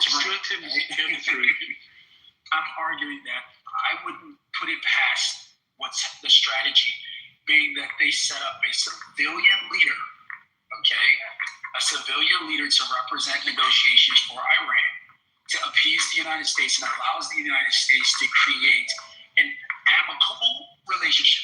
I never said an ally, liberal. Yeah, I know what you do. You're good at it, but I never said an ally. Okay, sure. Amicable relationship that allows for the IRGC to maintain their power. Okay, but it also allows for there to be a negotiation buffer between the IRGC and Iran without confrontation and bloodshed.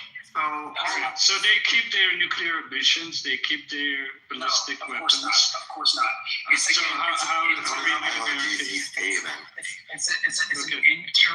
interim arrangement that allows for the normalization. So you believe that the United States has increased their leverage or 100% decreased their leverage? 100% increased. So why is the United States now reaching out to Iranians? Because it's the same playbook.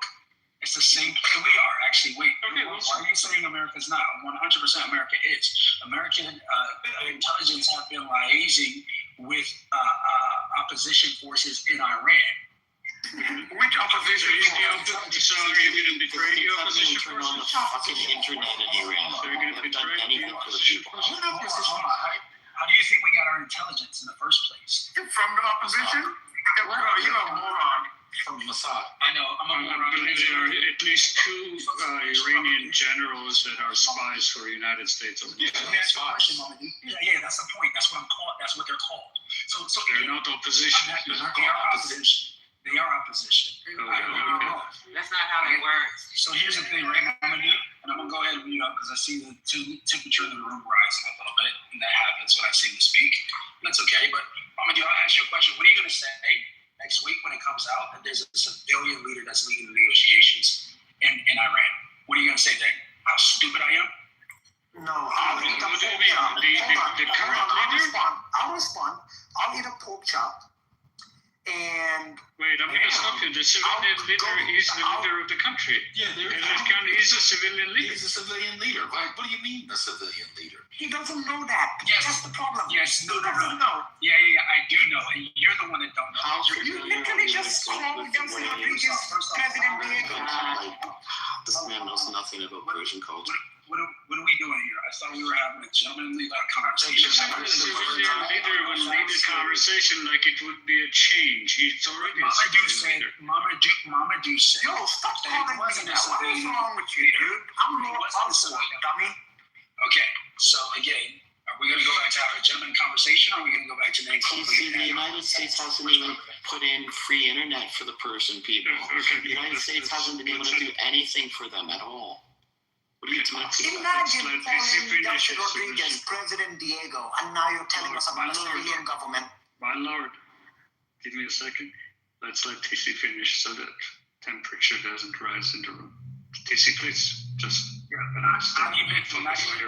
not even 2 minutes ago when I said it would be a civilian leadership that leads the negotiation with the U.S., Mamadou came off mic screaming and hollering, talking about how stupid TC was. Right, but now, I think I've made my point, and we'll let the conversation grow organically. All right. I think the reason that Trump is actually coming back and possibly meeting with these people is probably pressure from the Gulf states who have like zero fucking of their own defenses. They have nothing. They're holiday resorts. They've got a lot of money invested in Washington. They've got close friends there. Dubai, Qatar, all these countries are coming to Washington and say, hey, calm down. You're chasing away all of our trillions of dollars in investment. That's what's happening. Casey, I will agree with you, right? And no need for a bet, but I'm interested. So I would agree with you if outcome of this, whatever government is in place, whoever the leader is, if they substantially limit their ballistic program, right, you would be right? I currently don't believe that it's going to be on the table, right? And that will communicate to me that the United States actually lost leverage rather than gained, right? So that would be because if United States manages to disarm Iran, right, your narrative would be not cope, not a narrative that the United States is going to tell itself to spin the domestic narrative, but it would be actually true. If the United States manages to substantially limit the ballistic weapons of Iran, I would agree with you. I don't believe it's going to happen. Okay, great. I love that because that at least creates an environment through which we can see how Donald Trump can be effective in this strategy, right? So I would argue in response to that we don't get there first. What I would argue is we first get to regime change. Okay? What regime change? Okay, define regime change. Let me explain. Okay. We first get to regime change, which again is some sort of buffer, call it like tribunal or some sort of like committee, whatever it's going to be, right? I don't know exactly. Something that is outside of currently existing procedure, some other procedure? It could be some sort of amalgamation of various different representatives from the region that share the interests. It could be Qatar. I'm sorry to interrupt. I'm just trying to what I'm saying is make the lines clear. They currently have a process of three people, Pezeshkian, the judicial lawyer, and the other guy, I forget. They are going to select a new supreme leader. And so they have a process. You need some process outside this process? No. We don't have to disagree as often as we used to. This can certainly be the case. But I'm just laying out the case for how it would happen, okay? There's effectively some interim motion that creates an amicable situation between the United States and Iran that allows for there to be a proper installation of a new government that is able to negotiate with the U.S. outside of contentious and like. That's what Trump already not doing it. Trump is negotiated with Pezeshkian. Israel said that they are negotiating with Pezeshkian without any. Do you think they're going to negotiate with Pezeshkian on basically? I'm going to be honest. You're going to destroy. I'm going to be honest. Pezeshkian is the current president. Do you think their going to negotiation will be you're going to step down? And, I don't know. Honestly, I don't know. What I'm saying is the play is very similar to what we saw in this is how he is. TC, you're losing me. I'm trying to get specifics, and I don't have specifics. I'm not going to be able to predict specifics. Okay, a shape of specifics, like not names of people. There is currently a succession plan, Article 111 of their constitution, through which those three people select a new supreme leader, right? Trump and Israelis already said they are going to be negotiating with Pezeshkian, who's a civilian, right? He's not IRGC. He's also a reformist. All the government before the war started were reformists, by the way. So that is the same regime, right? So if your constraints on America wins is that there is going to be a new regime, right? Not these people, but they're going to concede that they're going to hold some other process with involvement of Arab states or whoever, and there's going to be transition to other form of government, right? Is that what you're saying? What I'm saying is that the way it currently exists, this is an untenable situation for the United States to negotiate with Iran as long as we're on a war footing.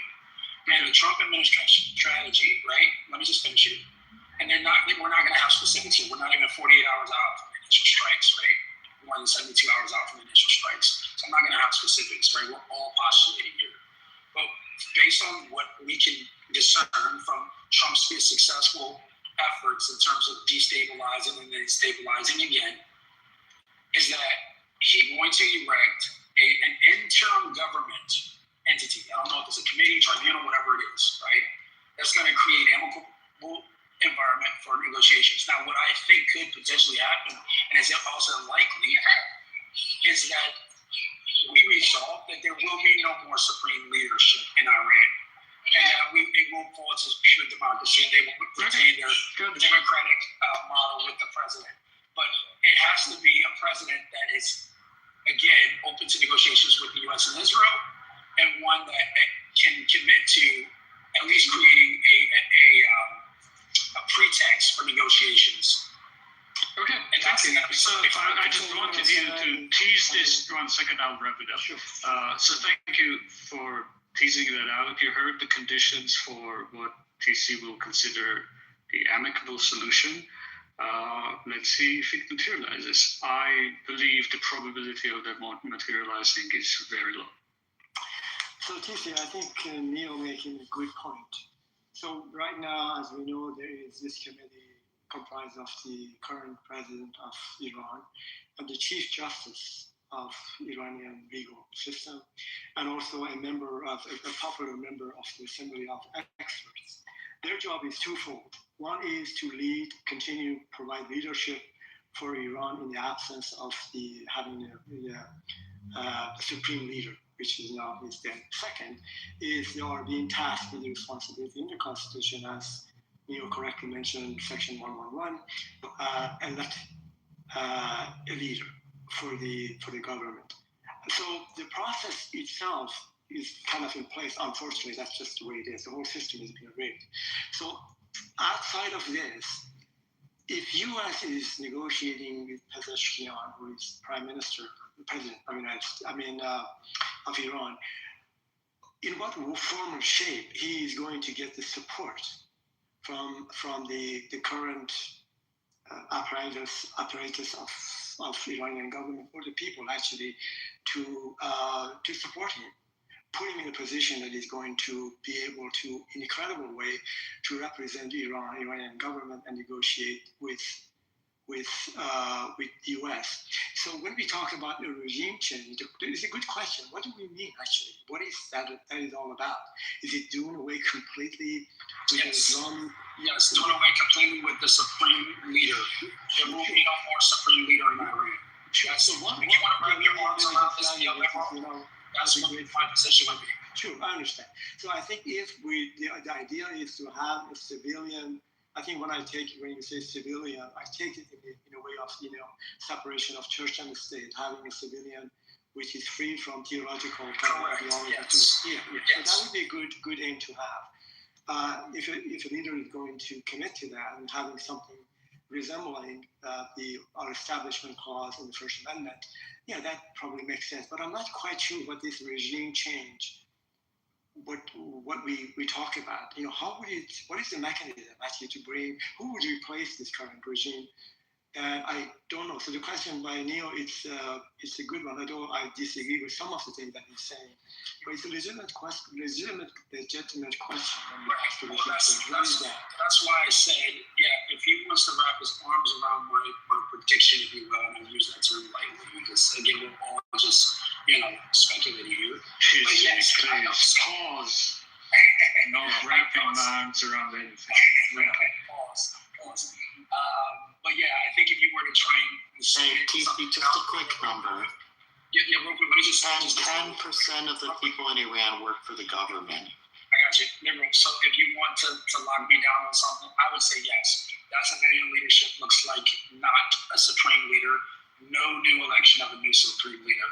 I think I can get behind that. Yeah. Because I think that's consistent with what I've been saying before, which is that that America won't accept another supreme leader, another religious zealot to lead the country down the same war path that it's been on for the last 45 years. But to be fair to you, you started with Delcy Rodriguez, and now you yourself talk yourself into something that is completely different from Delcy Rodriguez situation. No, it wasn't Delcy, it was President Diego.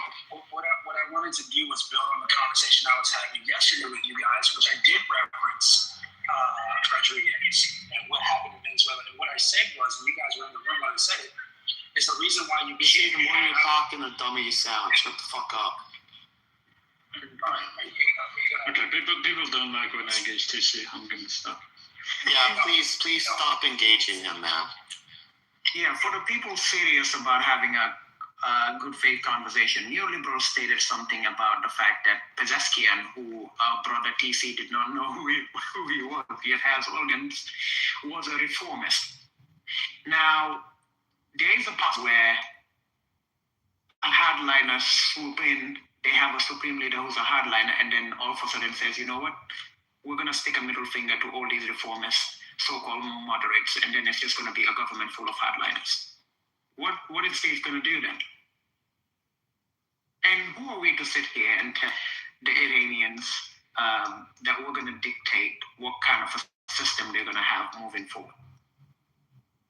I would love to see them, Lord. I'd love to see the fucking, their government's horrible. But it would literally take like 5-6 European countries, Canada, the United States, a bunch of people 10 years on the ground to kick the fucking, to change their government. The only other hope would be literally every single Iranian person gets on the street and just goes out with sticks and stones and massacres 10% of the population. Those are the only, it's such a horrific situation, bro. Yeah, and I think you guys get that wrong. You don't need an all-out uprising from the people.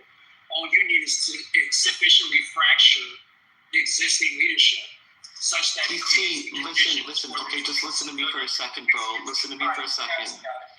Listen to me for a second. TC, listen to me for a second very carefully. The United States and various other countries has been trying to do this for 45 fucking years. They've been trying to undermine and destroy the government of Iran for 45 years. I hate the government there. They're evil. It's not that easy when you have literally 10% of the population belongs and is employed by the government.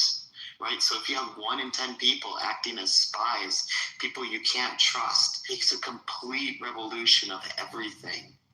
It's not just it's saying like, oh, if you want to completely change the United States of America from ground up, all you have to do is get rid of Trump, right? Imagine that. That's all you have to do. No, dude. So what I've said before, stop speaking, bro. This is not an insult to you or anybody else, right? But I do genuinely believe you're insulting us. That your dislike for Donald Trump, okay, fogs your I'm trying. I don't care about Trump. I don't care. I don't care. I think you do. Dude, are you trolling? Are you trolling right now? And I think that's. Are you fucking trolling right now? Are you trolling right now? Are you trolling? Are you trolling? Seriously. Neil, can you please kick this dude out of here? This is insane.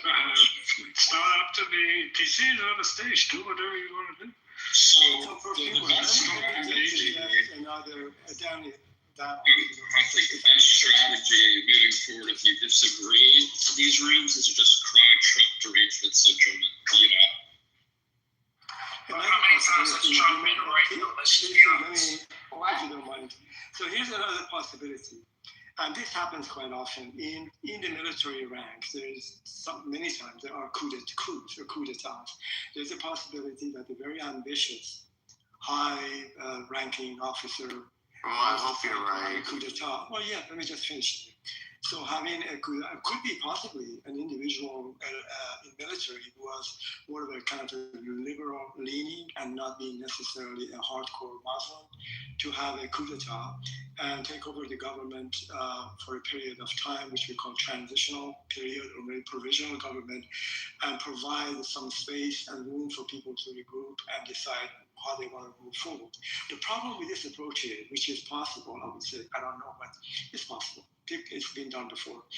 But the problem is these generals, they come on board and become leaders of the country. They don't leave, they stay on for decades on. So that is one possibility. So it does not have to be boots on the ground, and it does not have to be 10 years of, kind of a war against Iran with people, the Western countries to be, in Iran. So that's the other possibilities too. But we might be surprised actually what they may unfold. I don't know what, but hopefully the less what, the better it's going to be. But Ali, I mean, what concrete steps has the United States taken to literally, like very, very concrete steps have they done to support the people of Iran? Because the people there don't even have internet now. We can't even get them internet. Well, the concrete support, like very specific concrete support. I am not quite sure if the United States government really have the best interest of Iranian people in mind. There you go. It's very sad. Let me just finish it here. What if, and I think Venezuela is a good example, which TC actually presented here. Please don't bring up. Hold on a second. Okay, what if that an Iranian government now would concede to satisfy the Americans' concern, which is ballistic missiles, nuclear program, cutting out the proxy wars in the region, and maybe cut out the state of Hormuz. If they agree on it, that's just in principle. So it is, if they agree with that, but they could continue terrorizing their own people. Would America would walk away? So the point that I'm trying to make here, Perfumer, that it is possible that probably the interest of having the interest of Iranian people is not necessarily on the top of the list for the American or Western countries, but the other four that I just mentioned probably are more important. And one could say, hey, that kind of makes sense. What is best? But what steps would they take? I just don't understand why we're comparing this to Venezuela. Like, don't Venezuela to thing. They're like two fucking different countries. So what? Let me just clear. The steps that they have been taking, the steps that we see now. I mean, Perfumer, he left or somebody. No, I'm here. Oh, yeah. Okay, good. So these are the steps that we see that the U.S. has taken with Israel. That would be the step in the right direction. The reason I'm asking because you're from there, right? Well, look, Perfumer, I just made the point that the freedom of Iranian people from the terrorist activities of their own regime may not be at all on the top of the list of the American agenda for this war. So you are just making a case of so you're still telling me what U.S. is doing to help the Iranian people. Again, that may not be even on the top of the list. Right. But I mean, this is what, Trump was declaring. He's saying, okay, Iranian people go to the streets, you're free now, which is like insane, right? You must agree with me that. How would we actually get guns into the hands of the average person? Because the only people that have guns in Iran are the people that work for the government, right? And that's like 10% of the population, and they're willing and they're free to kill 90% of the people, right? And they will never get in trouble for killing the average citizen, not typically, right? So if you have 10%, imagine you had a really evil United States, right? And then 10% of the people work for the government. They're the only people with the guns. How is an outside force going to come and liberate us, right? That's the problem. Oh no, Matt had breaking news. Go ahead, Matt. Sorry. In a new pre-recorded address to the nation, Trump says military operations in Iran will continue until, quote, all our objectives are achieved. Could be a month, could be longer. And then he also says there will be more U.S. service members to die.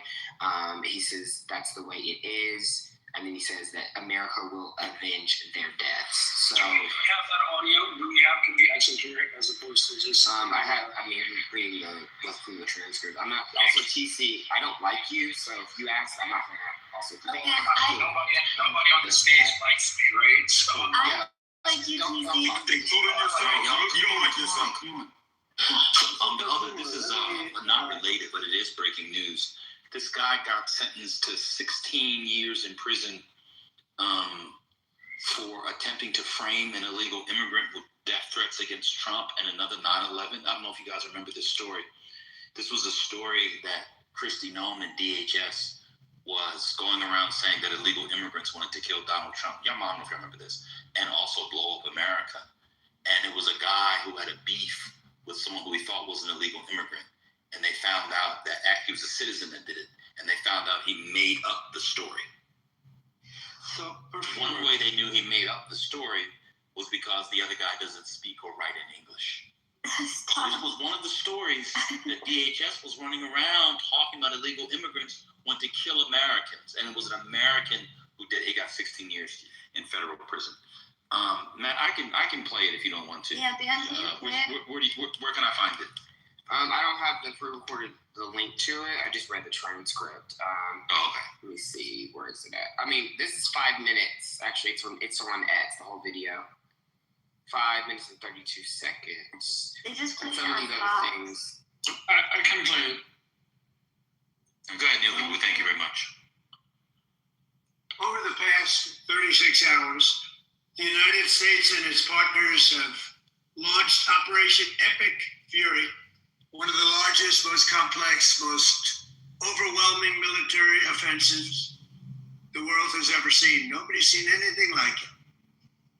We have hit hundreds of targets in Iran, including Revolutionary Guard facilities, Iranian air defense systems. Just now, it was announced that we knocked out 9 ships plus their naval building, all in a matter of literally minutes.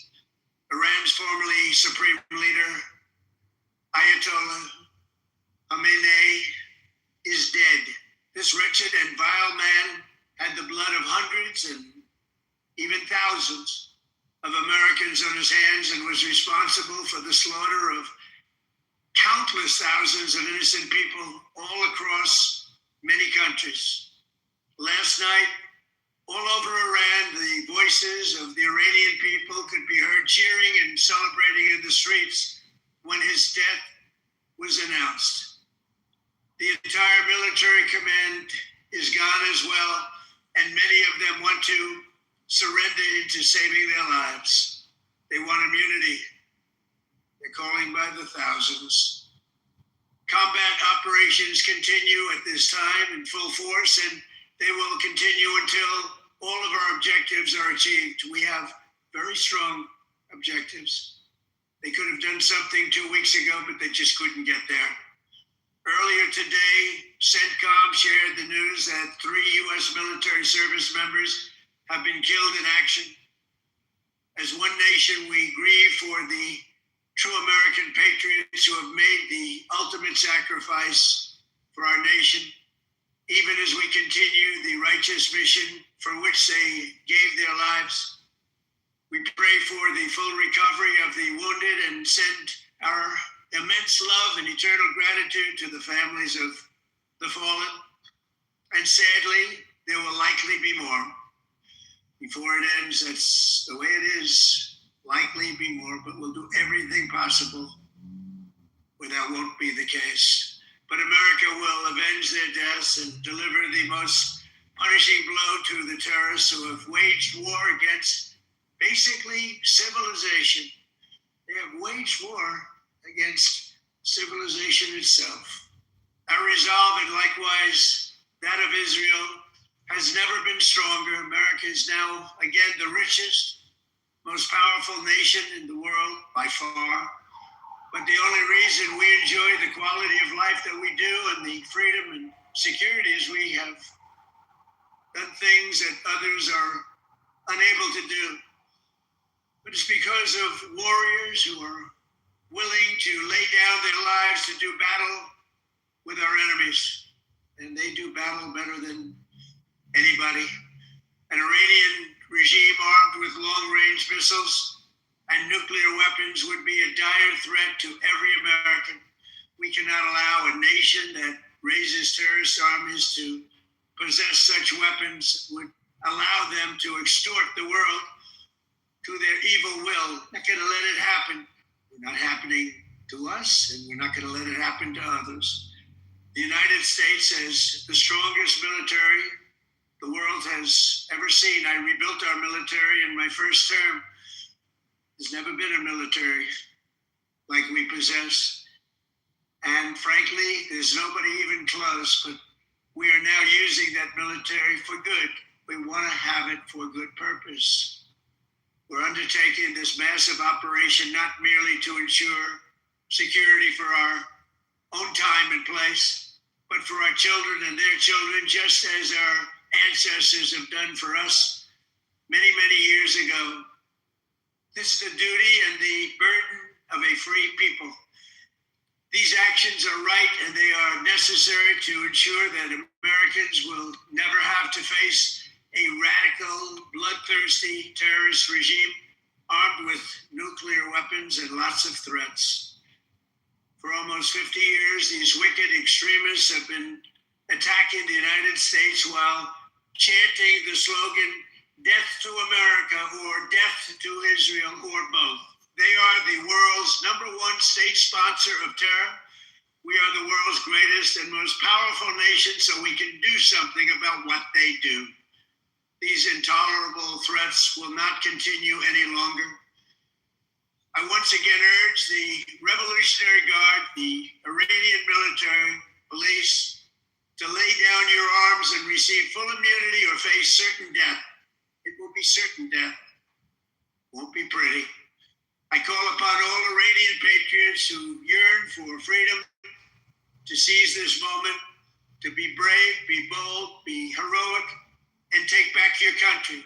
America is with you. I made a promise to you, and I fulfilled that promise.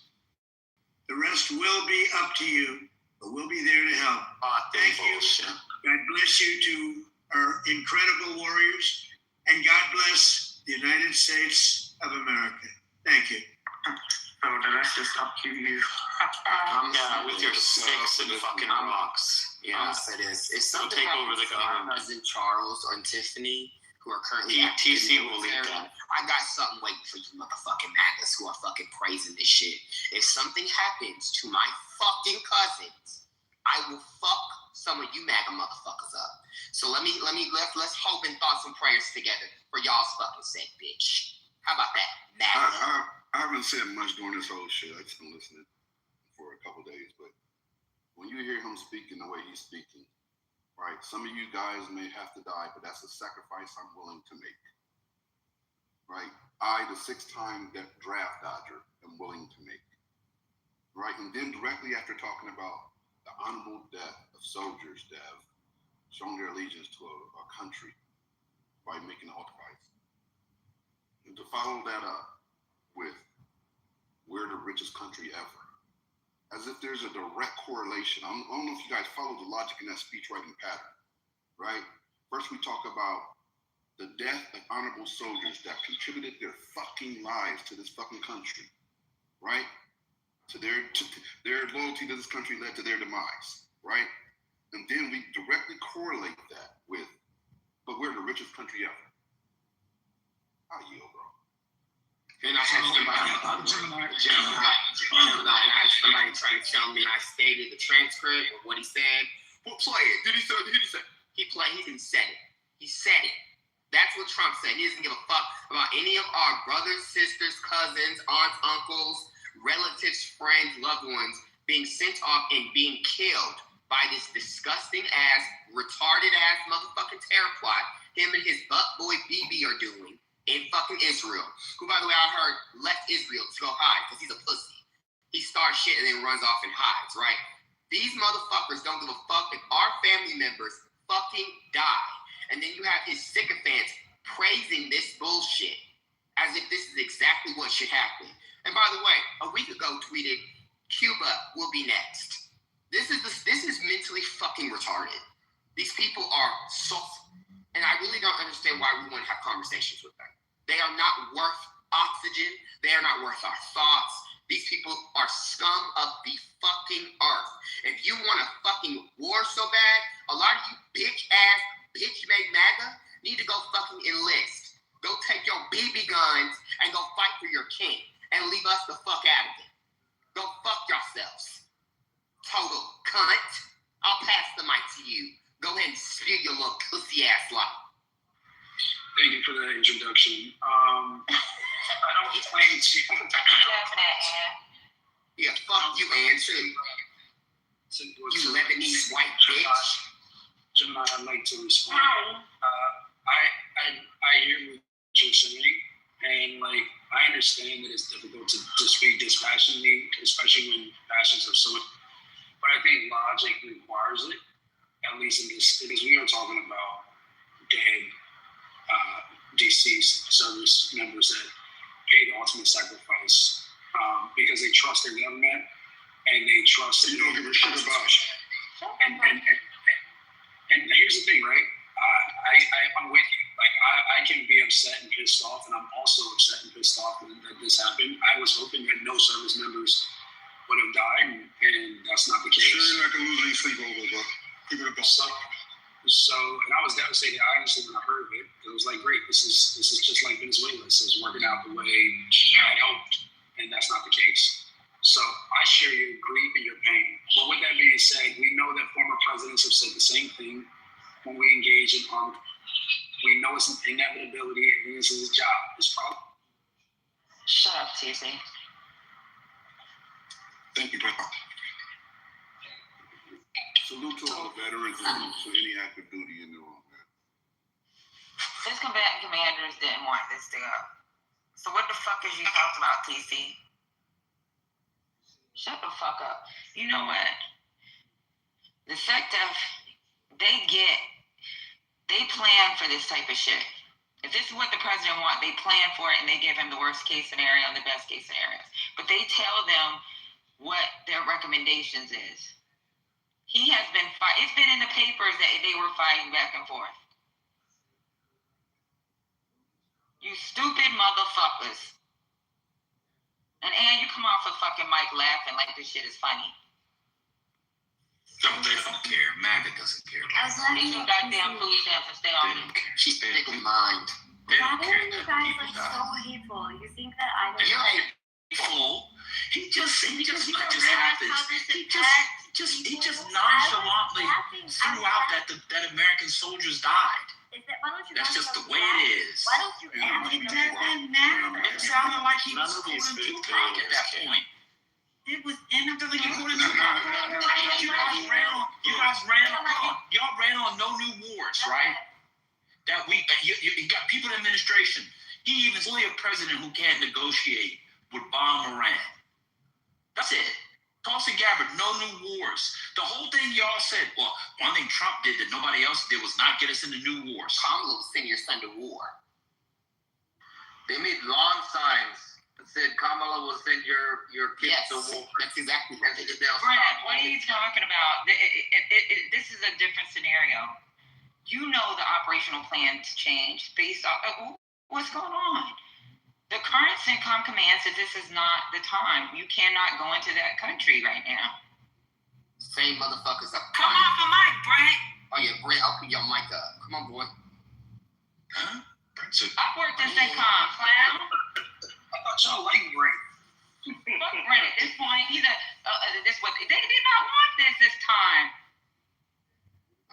The same people talking about Benghazi that talked about Benghazi during Hillary's election are the same motherfuckers talking about who gives a fuck about 3 servicemen dying, who gives a fuck about people dying in Austin, Texas at a bar, who gives a fuck about more death being on the way. Y'all are some pathetic ass fake Americans. I say it all the time. Move the fuck to Russia. I might not like America, but guess what? I definitely like the people that defend the country, that allow us to walk around, talk around, that allow me the opportunity to cuss y'all out on a motherfucking Clubhouse app. I love my fucking freedoms that I do have, bitch. And I love the people that defend said freedoms. I love my cousin Charles. I love my cousin Tiffany. I love the people that are definitely trying to make something of themselves while also being able to defend the fucking country, bitch. Y'all don't give a fuck.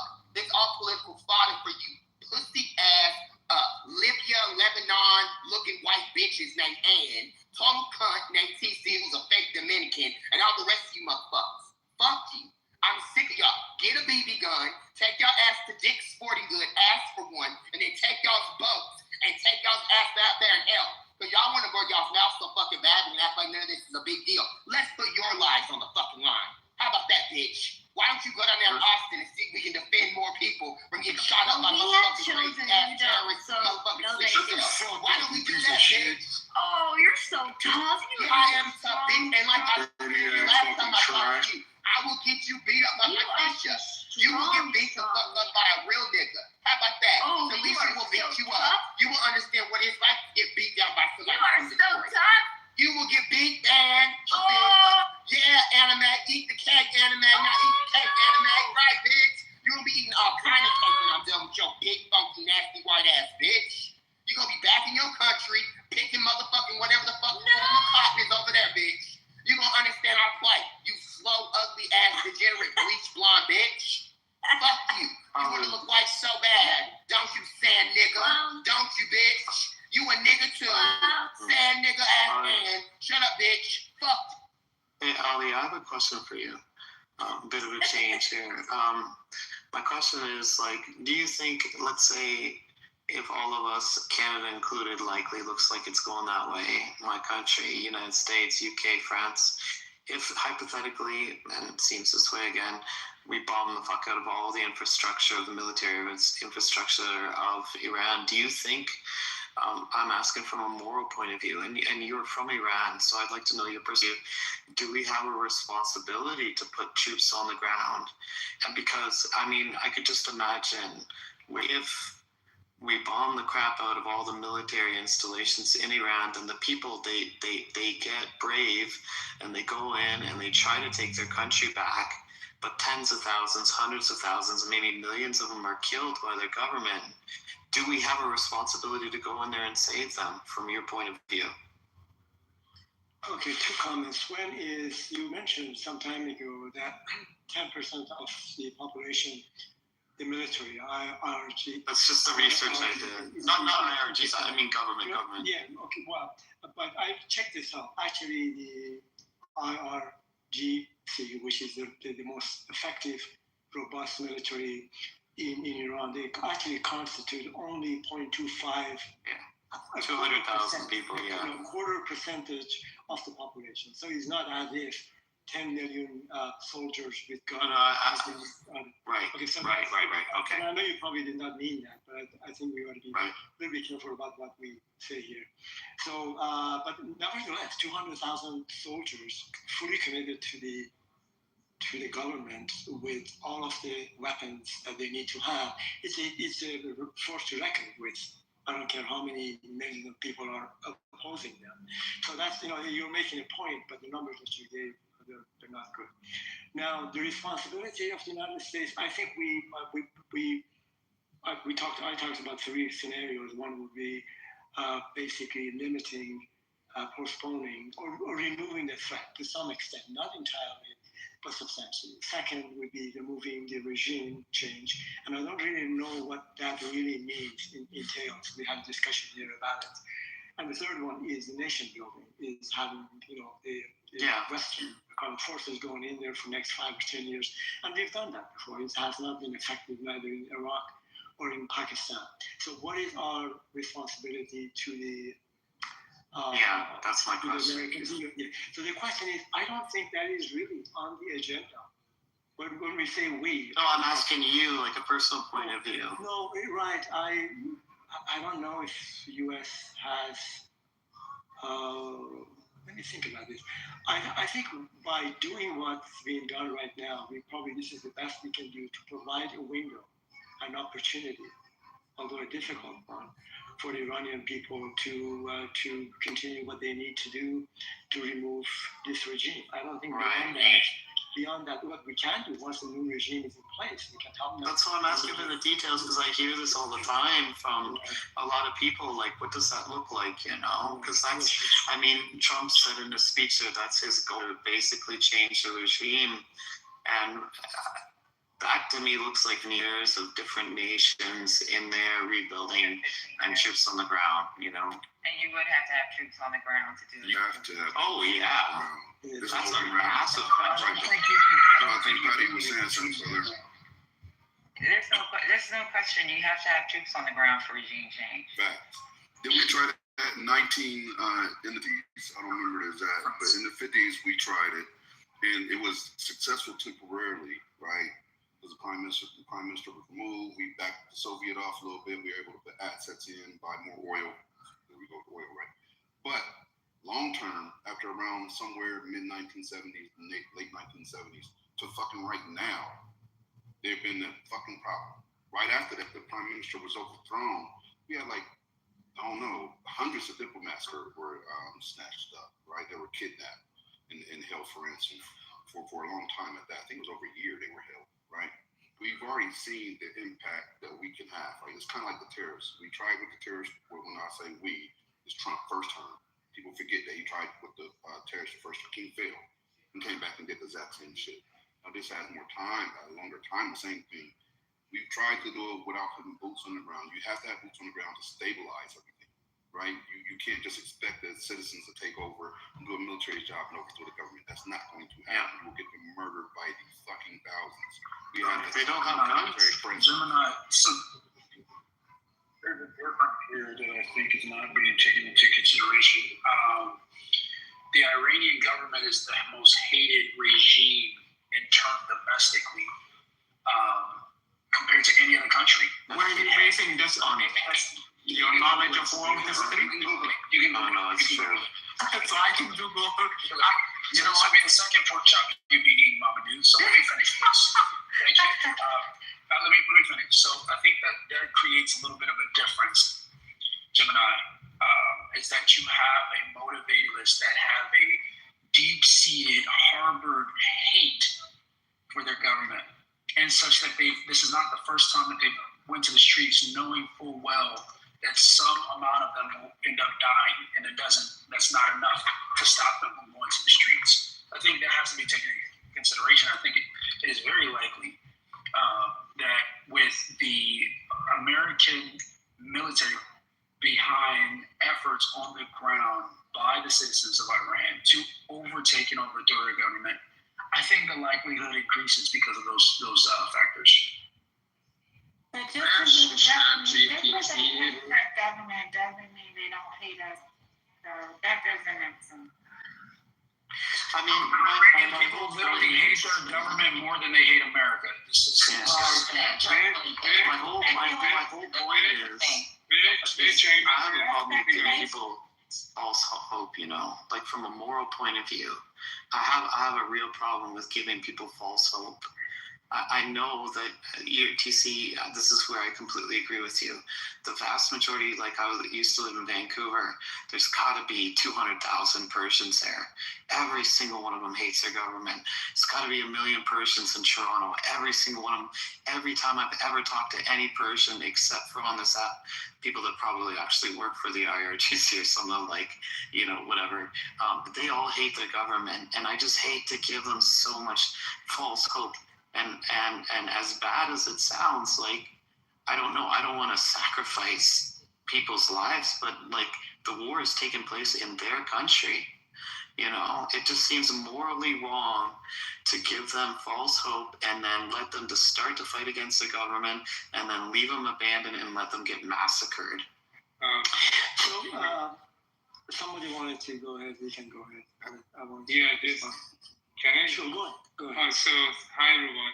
Just wanted to a few things here. I've been listening, and I think there are a lot of good points moving around. And I lived 26 years in Iran and moved to US, and I've been living here for another 12 years. So 1/3 of my life here, 2/3 of my life in Iran. And I just want to mention, yes, the government is hated. About like 80% of the people, even the people who are religious, not all of them, they hate this government, and they actually blame, the government that people start like not being religious in Iran. So that part is true. Another part that I don't hear anyone talks about, which I think will add more nuance why this investment is being made, because I do agree, like, Trump or whoever is making this decision, they're not going in for helping Iran or Iranian people. I mean, it doesn't make sense. Why would any country wants to have their debt for other people? It doesn't make sense. But it's not mentioned here is in that region, the whole region, except for Israel, the whole Middle East region, the people of Iran are the single country that the majority of the people are pro-West, pro-US. That's right. Israel. And that's the part that is, I don't hear that talk about. So when you look at that, when you look at that, and when you look at the fact that, this is just like an interesting era with China and Russia, and, that's an investment for the US in that region for a country whose people are a natural ally to the US. So that's all I wanted to say. I think that brings some nuance to this discussion. That's so important. Like the Persian people, every Persian, tell me this is not true, Roy, but they're not religious, generally speaking. Like the Persian people, their history is 5,000 years old. A lot of them view Islam as like an invading ideology into their country. They don't view themselves as natural Islamic people.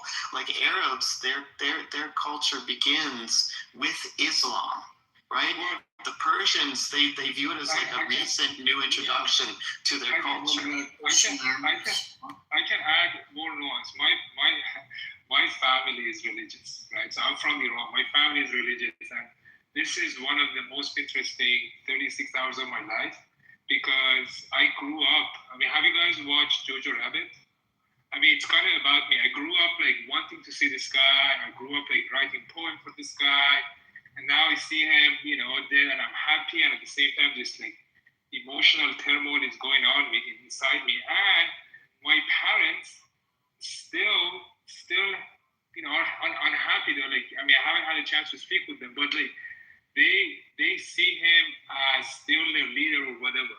But what I'm going to tell you is there is a sizable, I don't know the percentage, it's not beyond 50%, it's not below 20%. The sizable population is it the younger people versus the a little bit older people? It's probably urban versus rural. None of those really. I don't think it's like that in the US.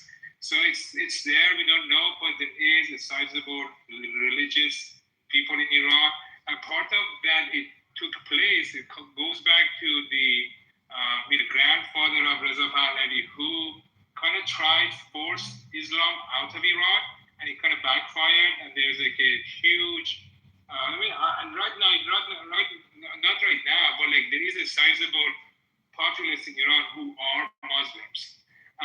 And if I look at that, I would say, I don't know exact data, I would say 50% of them are with Iranian people against the regime, because they see this regime as kind of like enemy of Islam as well.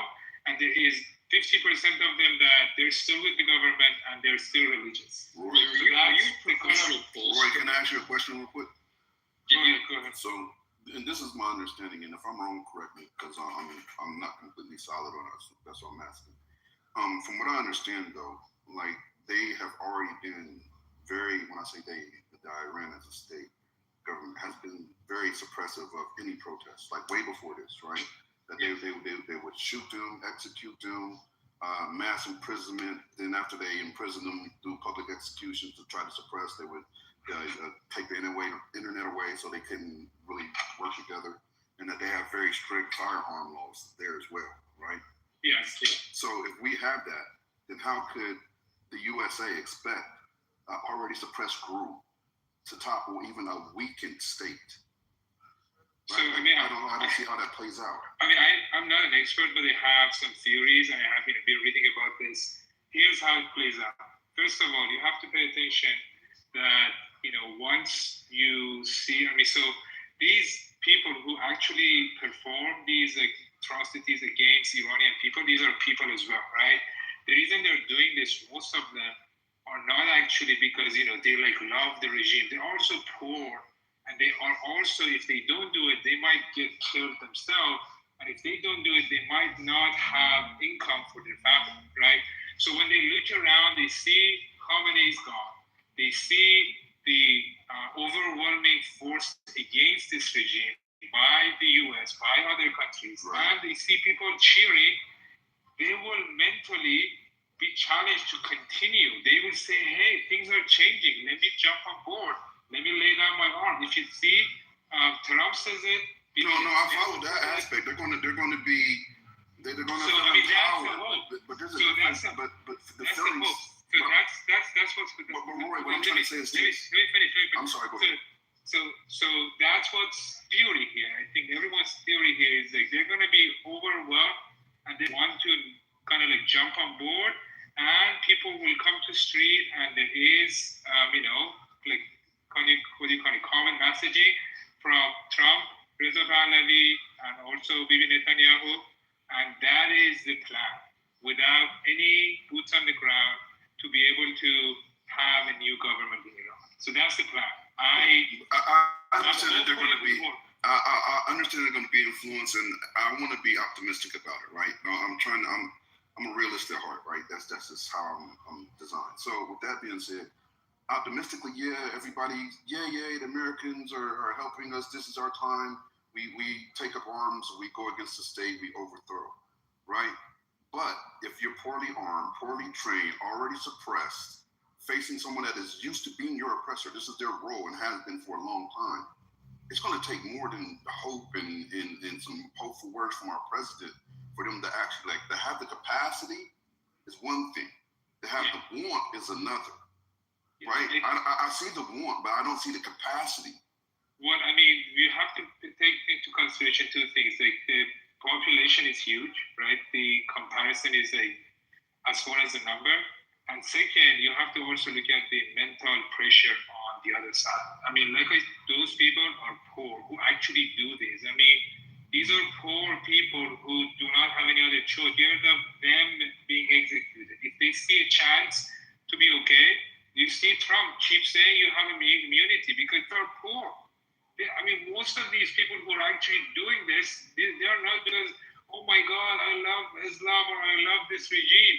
They have no other choice. This is like a fucked up situation that has created this situation. If you ask me, those people actually shooting Iranian, those are some type of victims as well.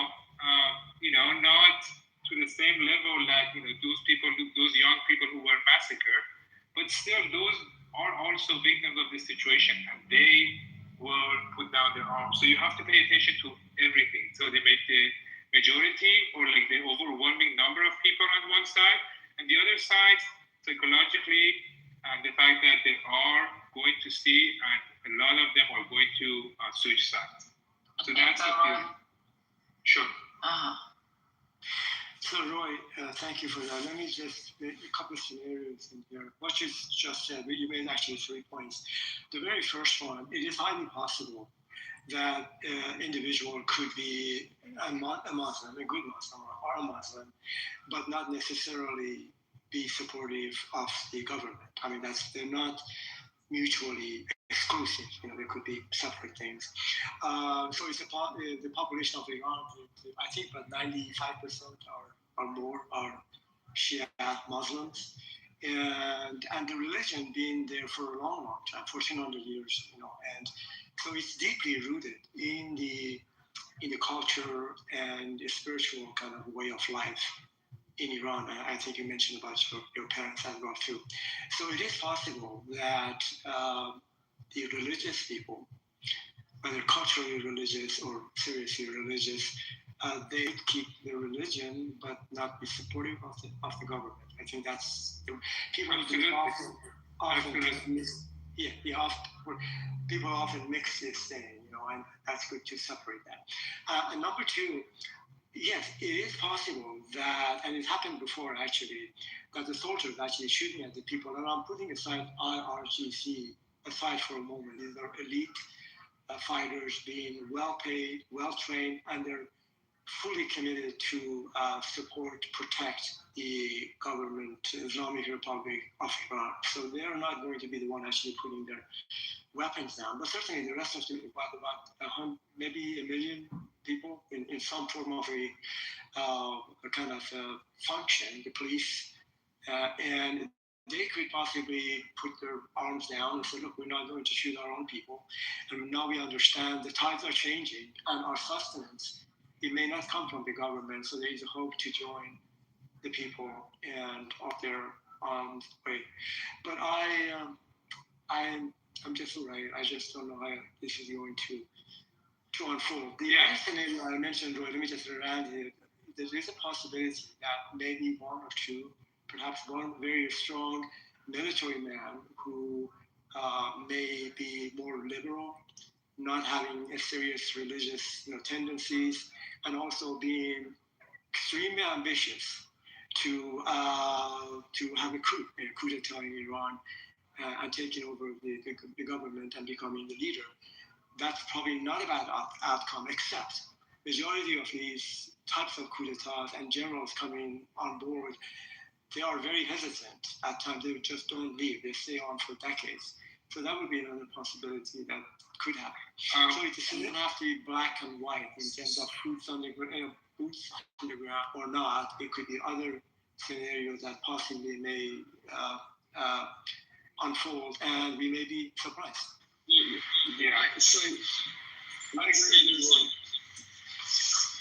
Let's say military coup in Iran, right? Why would that not devolve? Because Iran's a really big country. It's got a lot of fucking people. There are a lot of factions. Even the CIA talks about intel. There are a lot of factions that want to take over Iran if the Ayatollah falls. Why do we think that this military coup would be effective at bringing stability?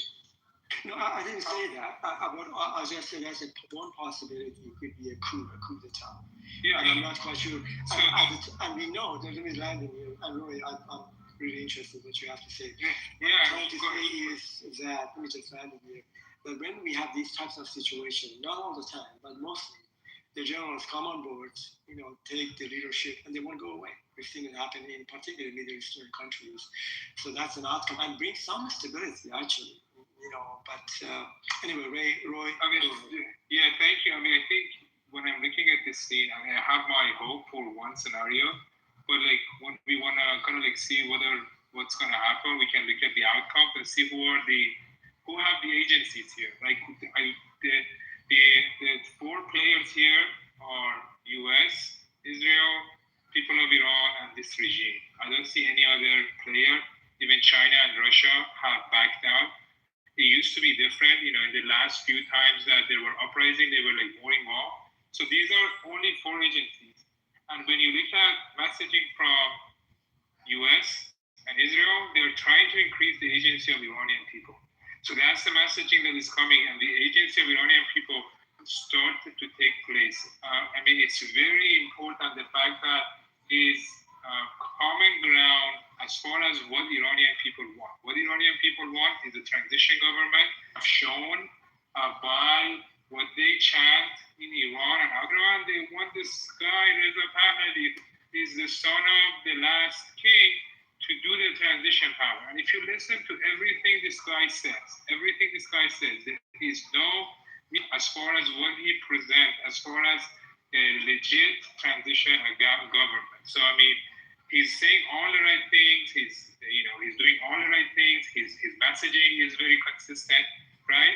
So when you look at these agencies and you see the other two power, which is Israel and the US, are trying to give agency to Iranian people, you see that's where everyone is planning to go. Iranian people want it, US wants it, Israel wants it. This is at least what the messaging is. So that's the goal. But there are other possibilities. One possibility is that this regime will be able to, sustain against U.S. power and also Iranian people and take control, which I think is very unlikely, because I know the military power in U.S. and military power in Iran, they're just not comparable. And another scenario is what you're saying, Ali, which is about, kind of this regime kind of forcing to changing itself enough So it will be able to create a possibility that Iranian people, Israel, and the U.S. will accept it. So U.S. or Trump might be able to walk away because Trump, he wants quick win.